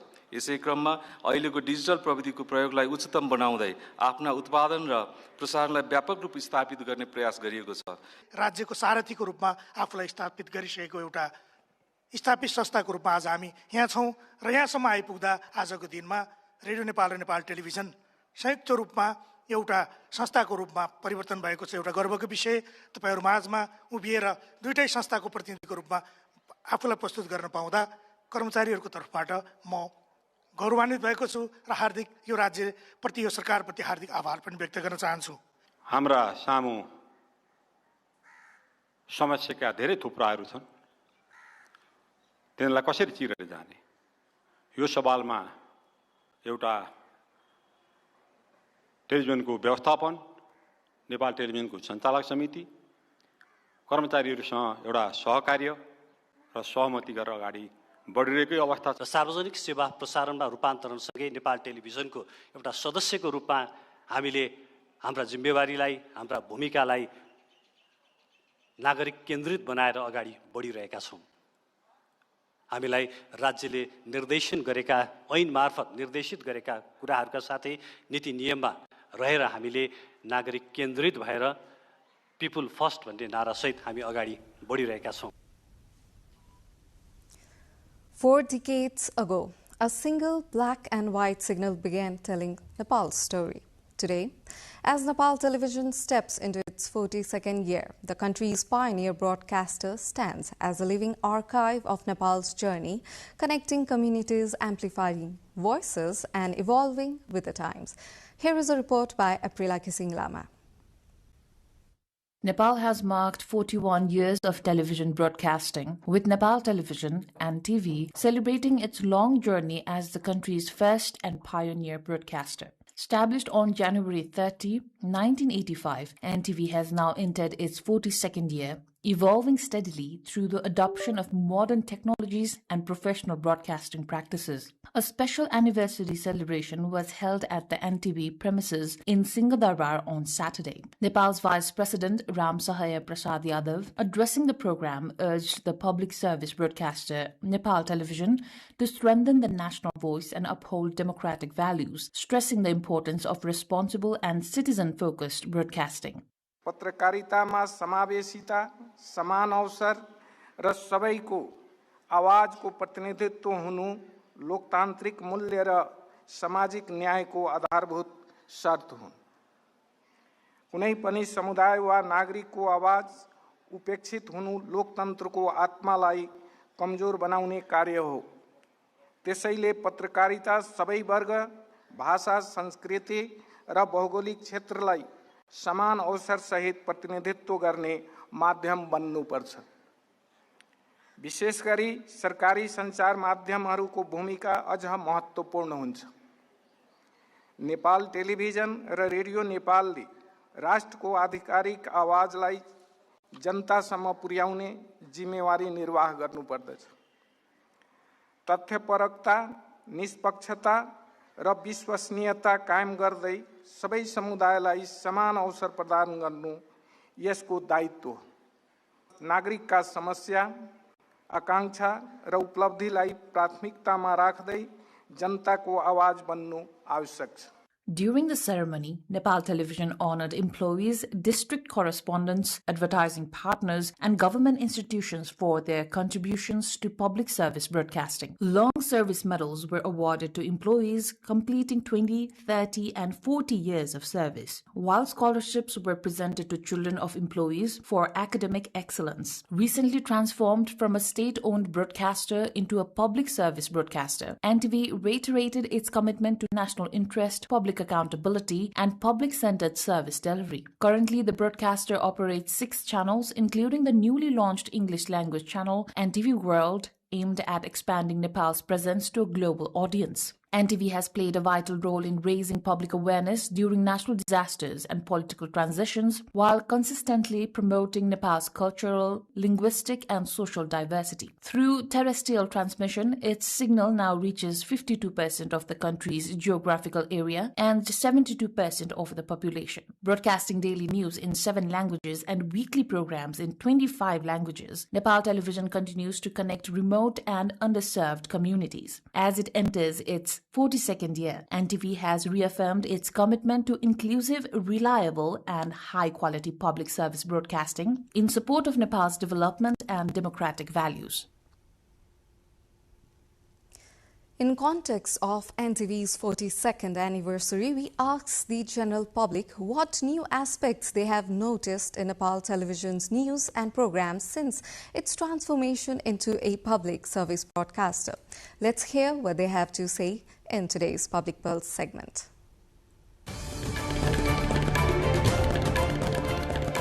राम्रो काम भइरहेछ। अझै पनि तपाईको यो कार्यक्रमलाई यो एउटा समुदायसँग मेल खाने गरी हाम्रो मुलुकको भूगोलको हिसाब किताब राख्दै युवाहरूले तपाईको आकर्षित कुन कुराबाट आकर्षित हुन्छन् त्यो विषय अलिकति खोजमूलक कार्यक्रममा पनि त्यो समावेश गर्न पाए राम्रो हुन्थ्यो। मैले नेपाल टेलिभिजनका कार्यक्रमहरू नियमित ढङ्गले नै हेर्ने गरेको छु। रोचक छन्, ज्ञानवर्धक छन्। यति हुँदाहुँदै पनि अझै यसलाई गुणस्तरीय बनाउन, यसलाई चाहिँ रोचक बनाउनको लागि चाहिँ विश्लेषकहरूको विभिन्न क्षेत्रको अन्तर्वार्ताहरू प्रकाशित गर्नु सान्दर्भिक हुन्छ। राजनीतिलाई मात्रै छाउनु हुँदैन, सामाजिक क्षेत्र, आर्थिक क्षेत्र, सांस्कृतिक क्षेत्रमा चाहिँ के भन्दाखेरि विश्लेषण गर्ने खालका विश्लेषकहरूलाई, प्राज्ञहरूलाई ल्याएर उभिएर कार्यक्रम गर्यो भन्दाखेरि पहिला चाहिँ सरकारको र राष्ट्रिय स्तरको समाचारहरू देख्न सकिन्थ्यो, सुन्न सकिन्थ्यो भनेदेखि अहिले चाहिँ हामीहरूले जनताका कुराहरूलाई, पछाडि परेका वर्गहरूलाई चाहिँ अहिले चाहिँ बढी प्राथमिकतामा राखेको देख्न सकिन्छौँ। पछिल्लो समय आएर अब यसमा कम्तीमा यो जनआवाज भएको छ हैन, जनजनको बोली भएको छ। यसमा सीमाङ्कित भए त्यसपछि आदिवासी, दलित, जनजाति र पिछडिएका व्यक्तिहरूको, पिछडिएका समुदायहरूको पनि आवाजलाई समेट्ने र उनीहरूलाई पनि एक खालको प्लेटफर्म दिने खालको पनि त्यो भएको हुँदाखेरि मलाई लाग्छ आउने दिनहरूमा नेपाल टेलिभिजनले अझै फड्को मार्छ। सांस्कृतिक प्रोग्राम लगायतका बाढी पीडित, आरक्षण पीडित, यहाँका कुसङ्गति सीमाङ्कनका विषयमा राम्रो प्रस्तुत गरेको छ। यसले चाहिँ आम जनताहरूको सम्पूर्ण कुराहरू समेटेको छ। अहिले चाहिँ यो चाहिँ जनताको कुरा पनि यो टेलिभिजनले बोल्छ भन्ने भान चाहिँ जनमानसमा परिरहेछ। अझै यसलाई चाहिँ विस्तार गर्नु सक्यो भने अझै जनस्तरमा यो पुगिरहेको छैन। यसलाई चाहिँ अलिकति विस्तार गर्नुपर्ने देखिएछ। जल्दा बल्दा इस्युहरू, जल्दा बल्दा कुराहरू, किसानका सरोकारका कुरा, जनताका सरोकारका कुरा, त्यसमा पनि अलि ब्यालेन्स भएर प्रसारण गर्दैदेखि किसानका कुरा, मजदुरका कुरा, हैन यही पर्यावरणका कुरा वातावरणका कुरा सरसफाइका कुरा लगायत ब्यालेन्सली काम गर्ने हो भने यसको राम्रै देखिन्छ।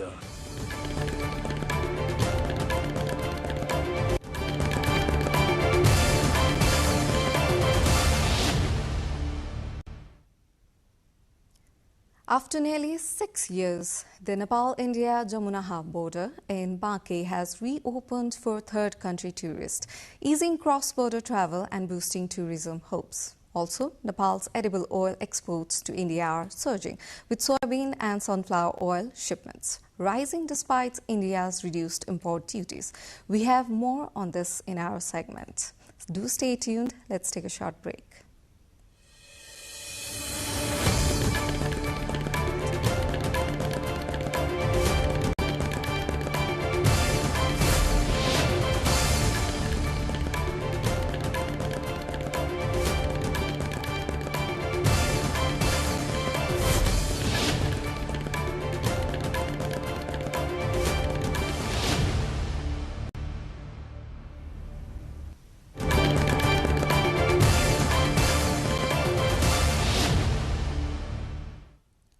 Welcome back. You are watching NTV World News Hour.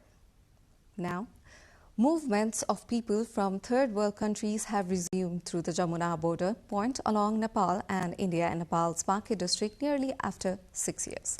The immigration office at Jamuna in Banke has fully reopened arrival and departure services for foreign nationals since last week, making cross-border travel easier for tourists. Chief of the immigration office at Jamuna, Durga Kumari Oli, said, with the resumption of service, 2 tourists from third world country have already passed through the border to India. It is learned tourists can now travel freely from Nepal to India and vice versa through this border point, which she believed would benefit Nepal's tourism sector. Movements of third country tourists through the Jamuna border point had been suspended since the outbreak of COVID-19 pandemic.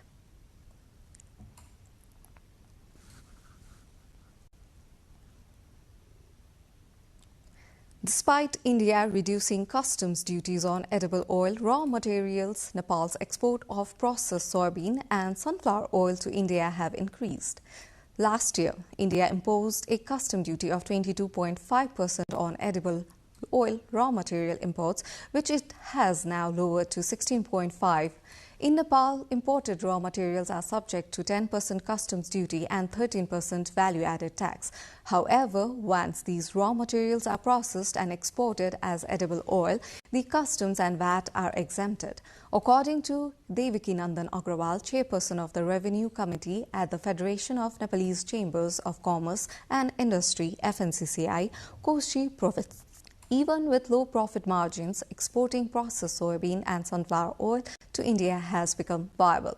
This has allowed previously struggling edible oil industries in the Sunsari-Morang Industrial Corridor to resume fully capacity operations. The Biratnagar Customs Office reported that in the first 6 months of the current fiscal year 2025-2026, Nepal exported 1,01,971 metric tons of processed soybean oil and 4,828 metric tons of processed sunflower oil. Currently, edible oil industries are operating in 3 shifts, although load shedding has posed some challenges. 8 major edible oil companies in the Sunsari-Morang Industrial Corridor are actively exporting soybean and sunflower oil to India.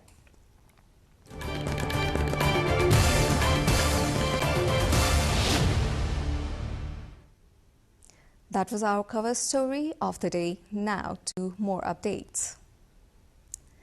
CPN UML Chairman KP Sharma Oli has stated that the government should remain neutral and ensure that elections are conducted in a peaceful and fear-free environment. Addressing a program organized by his party in Kathmandu, Chairman Oli emphasized that the government must pay special attention to creating a peaceful and fear-free atmosphere. अहिलेको सरकार फागुन 21 गते चुनाव गर्छु भन्दैछ। 21 गते चुनाव हुन्छ कि हुँदैन टुङ्गो छैन। हिमाली भेगमा मान्छे छैन। चुनावका लागि हिमाल चढ्न जस्तै अहिलेको समयमा कोही भोट खसाउन जानेवाला छैन हिमाली भेग। मान्छे नभएका ठाउँमा बाक्सा थापेर के हुन्छ? 4000 मान्छेले भोट हाल्नुपर्ने ठाउँमा 4 जनाले भोट हालेर बाक्सा पठाएर फिर्ता पठाएर के हुन्छ? चुनावको नाटक हुन्छ।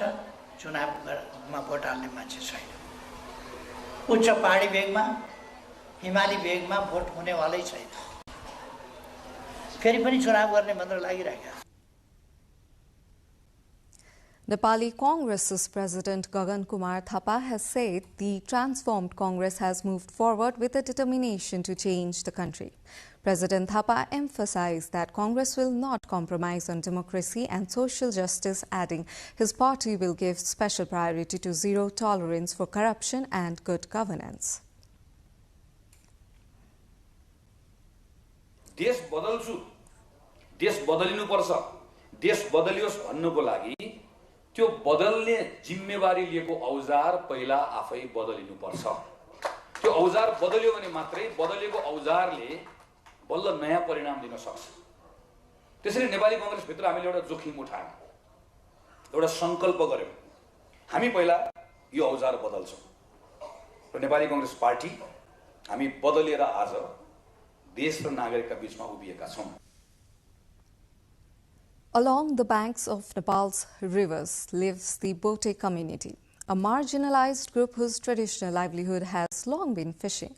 For generations, their income has come from casting nets and working as daily wage laborers. Even today, despite better access to education, healthcare, and roads, many Bote families feel trapped without the right skills or job opportunities. Fishing remains their only choice.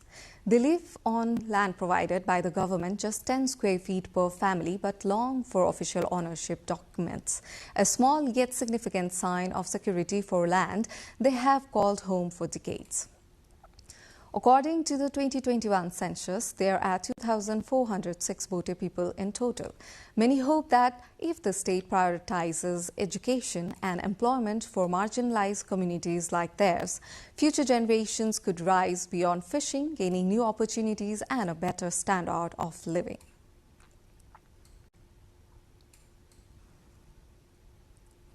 Now, Bhaktapur, the ancient city of Nepal, is also known as a city of festivals and jatra, religious fair or procession. Every year comes alive with the colorful Pulukisi Jatra, one of the major festivals marked by the traditional music, rituals and the iconic straw elephant dance unites the community in joy and devotion. Beyond entertainment, it stands as a symbol of faith, cultural identity and social harmony, preserving Nepal's rich heritage. Rojina Rai, with our local correspondent Anjir Singh Vishwakarma, explains more on the vibrant festivals of ancient city of Bhaktapur.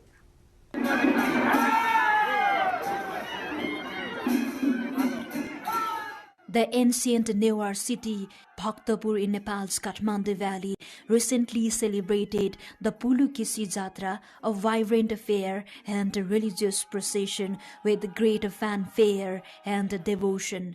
Held during the sacred Sostani Brata, a month-long Hindu ritual observed across Nepal.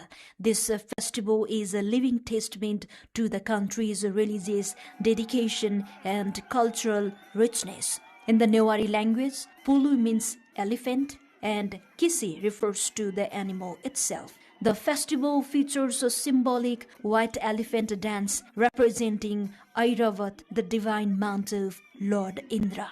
During the celebrations, the streets and temple courtyards of Bhaktapur transform into a mesmerizing sea of color and sound. Traditional music fills the air while groups of youth, children and women enliven the city, turning into a lively carnival of devotion and joy.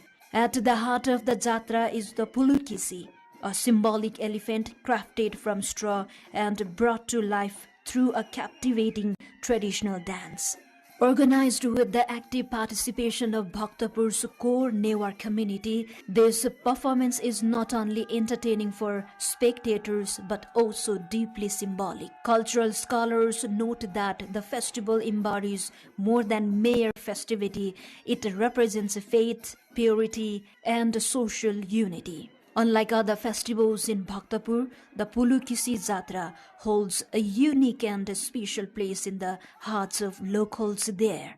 Despite the pressures of modern life, it remains a beacon of Nepalese cultural heritage.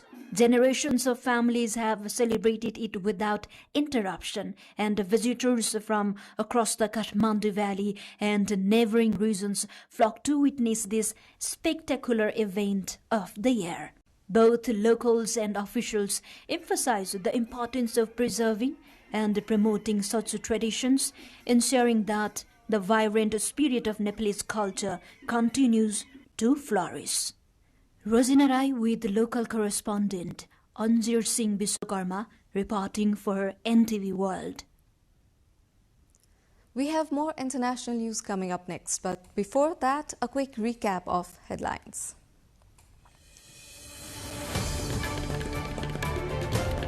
Nepal marks 41 years of television broadcast. Vice President hopes the PSB upholds its value of credibility during upcoming elections.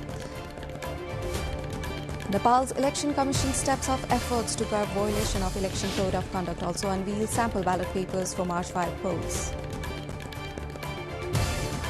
Jamuna border point along Nepal-India reopens to third country nationals after 6 years. A resumption expected to boost tourism and regional revenue. Coordinated attacks in southern Pakistan killed 10 security personnel and dozens of insurgents. Assaults began as gunmen targeted multiple police stations. Guterres warns UN faces imminent financial collapse. Such comes as the largest contributor, the US, withholds funding. And Nepal succumbs to 1-0 defeat against India in its first match under SAF Under-19 Women's Championship. Bangladesh hammers Bhutan 12-0 in other match.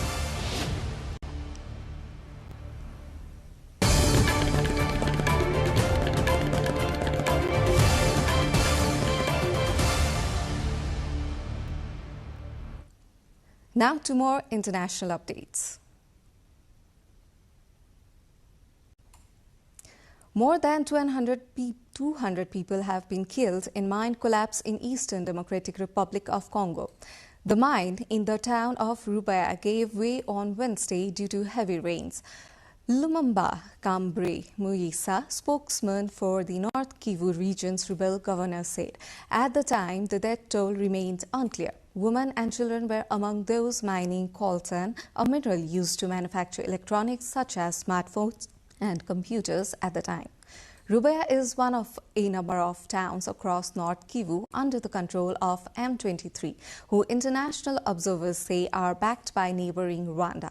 The mines in Rubaya hold about 15% of the world's coltan supply and half of the DR Congo's total deposits.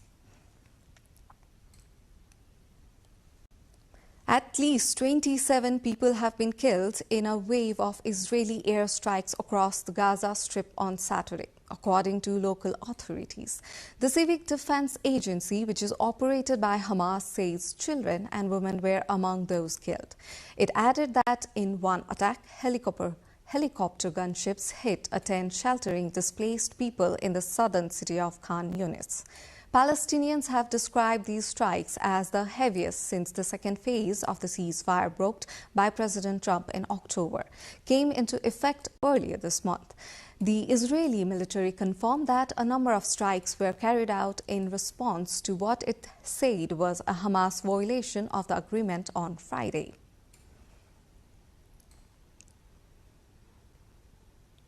Britain and Japan have agreed to strengthen their defence and economic ties. Visiting British Prime Minister Keir Starmer said following talks in Tokyo aimed at deepening cooperation between the two countries.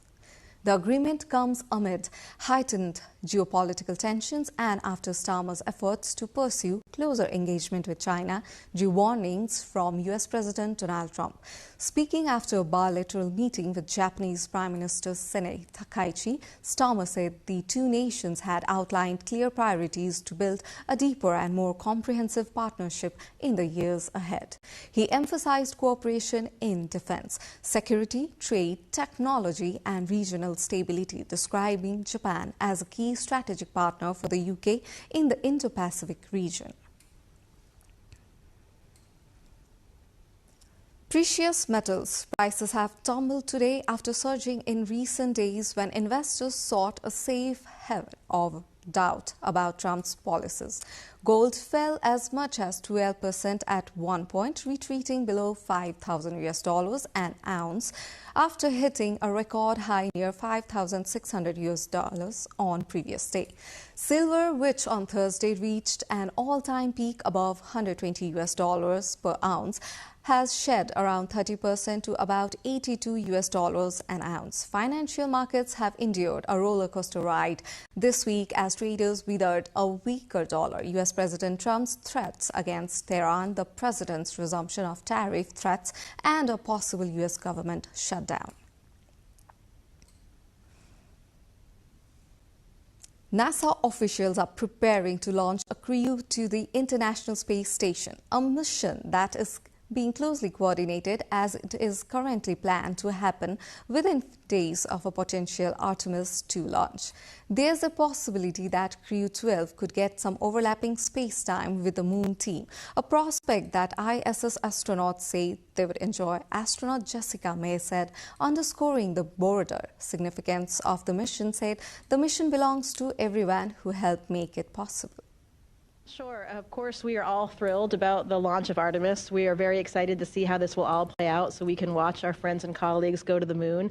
The really cool part of it is that if we do launch before Artemis, we'll be on board the International Space Station, and part of their flight plan actually involves a call to the ISS. So would be really excited to be able to talk to Christina, as you mentioned, and also my classmate, Victor Glover, and kind of my astronaut uncles, Reed Wiseman and Jeremy Hansen. So hopefully we'll have the opportunity to do that connection. I don't think we'll have another kind of during the flight event during their mission, but of course we would welcome that if anyone can come up with anything. But I know that there is that scheduled event, and we're all very excited to be all in space at this. British and South Korean researchers have established a remote field camp in western Antarctica as part of a major international effort to study the Thwaites Glacier, one of the most critical and vulnerable ice masses in the world. The team has begun drilling operations aimed at closely monitoring the glacier's structure, movement and rate of melting, amid growing concerns over its contribution to global sea level rise. The expedition focuses on collecting long-term data from deep within the glacier, often referring to as the Doomsday Glacier due to the potentially severe consequences of its collapse. Researchers are drilling through hundreds of meters of ice to install instruments that measure temperature, ice flow and ocean interaction beneath the glacier. These measurements will allow scientists to better understand how warming ocean waters are eroding the glacier from below and how quickly ice loss is occurring.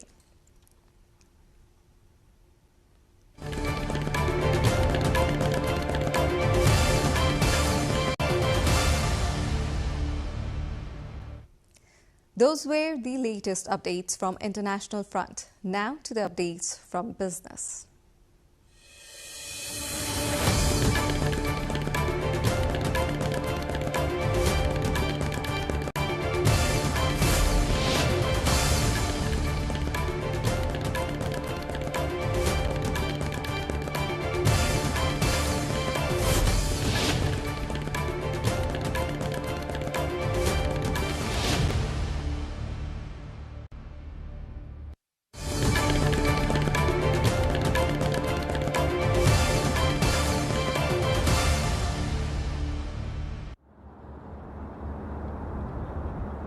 The United Nations is facing a severe financial crisis and could run out of funds by July, according to Secretary General Antonio Guterres.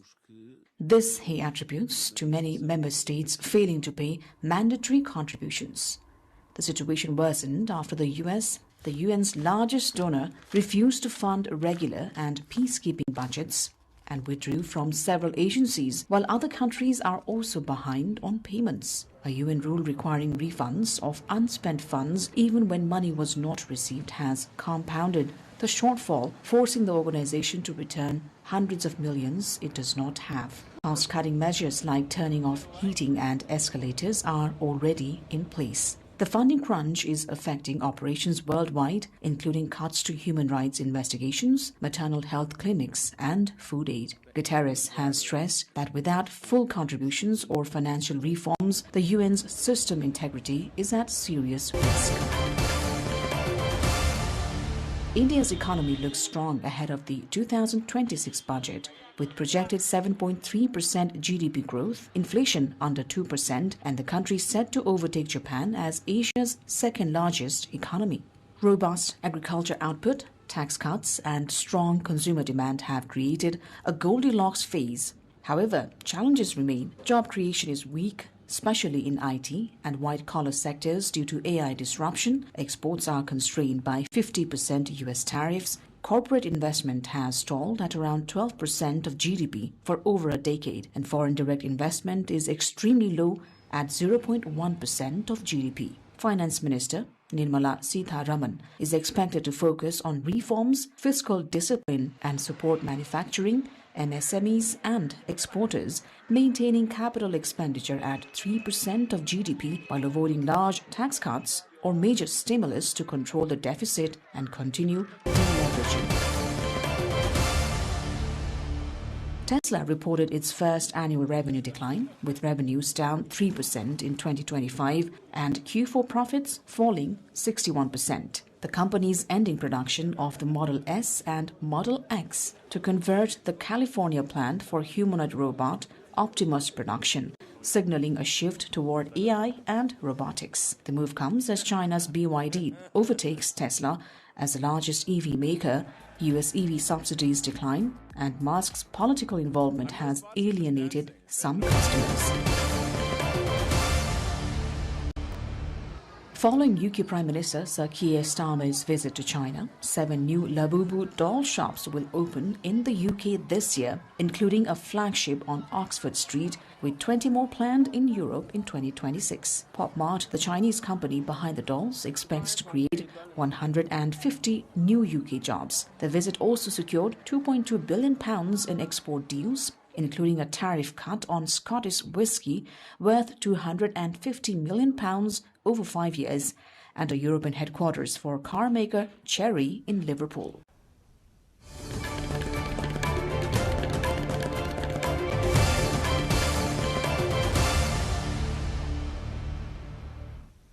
Now we are moving into sports news.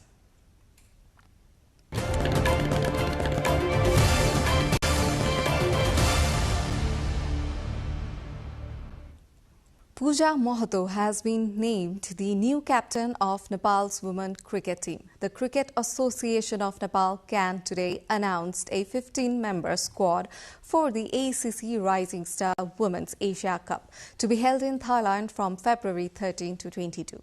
Since regular captain Indu Burma has been injured and will be unable to play for 8 to 12 weeks, CAN has given Vice Captain Pooja the leadership role. Pooja made her national team debut in August 2023 and was appointed vice captain last year.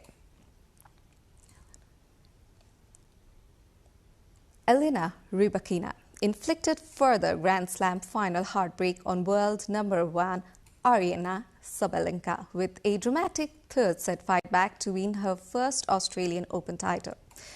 Kazakh fifth seed Rybakina was 3-0 down in the final set, with Sabalenka looking set for a fifth major singles trophy. However, Rybakina won 5 successive games before completing a 6-4, 4-6, 6-4 victory to avenge her loss to two-time winner Sabalenka in the 2023 final. This was US Open Championship Sabalenka's third defeat in her past 4 major finals, following disappointing losses in last year's Australian Open and French Open showpieces.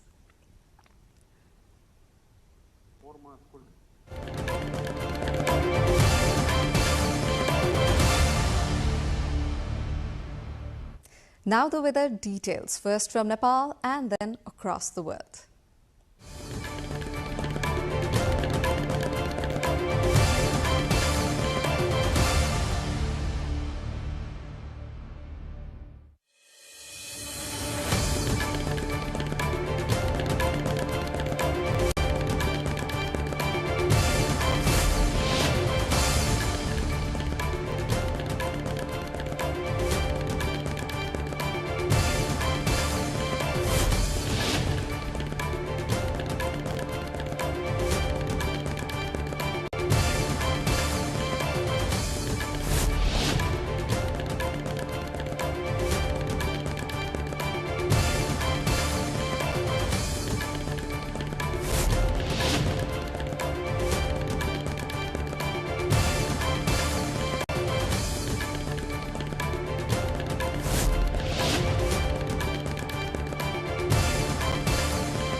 We are almost at the end of the bulletin, but before we wrap up, let's have a look at the top stories that have made it our headlines tonight.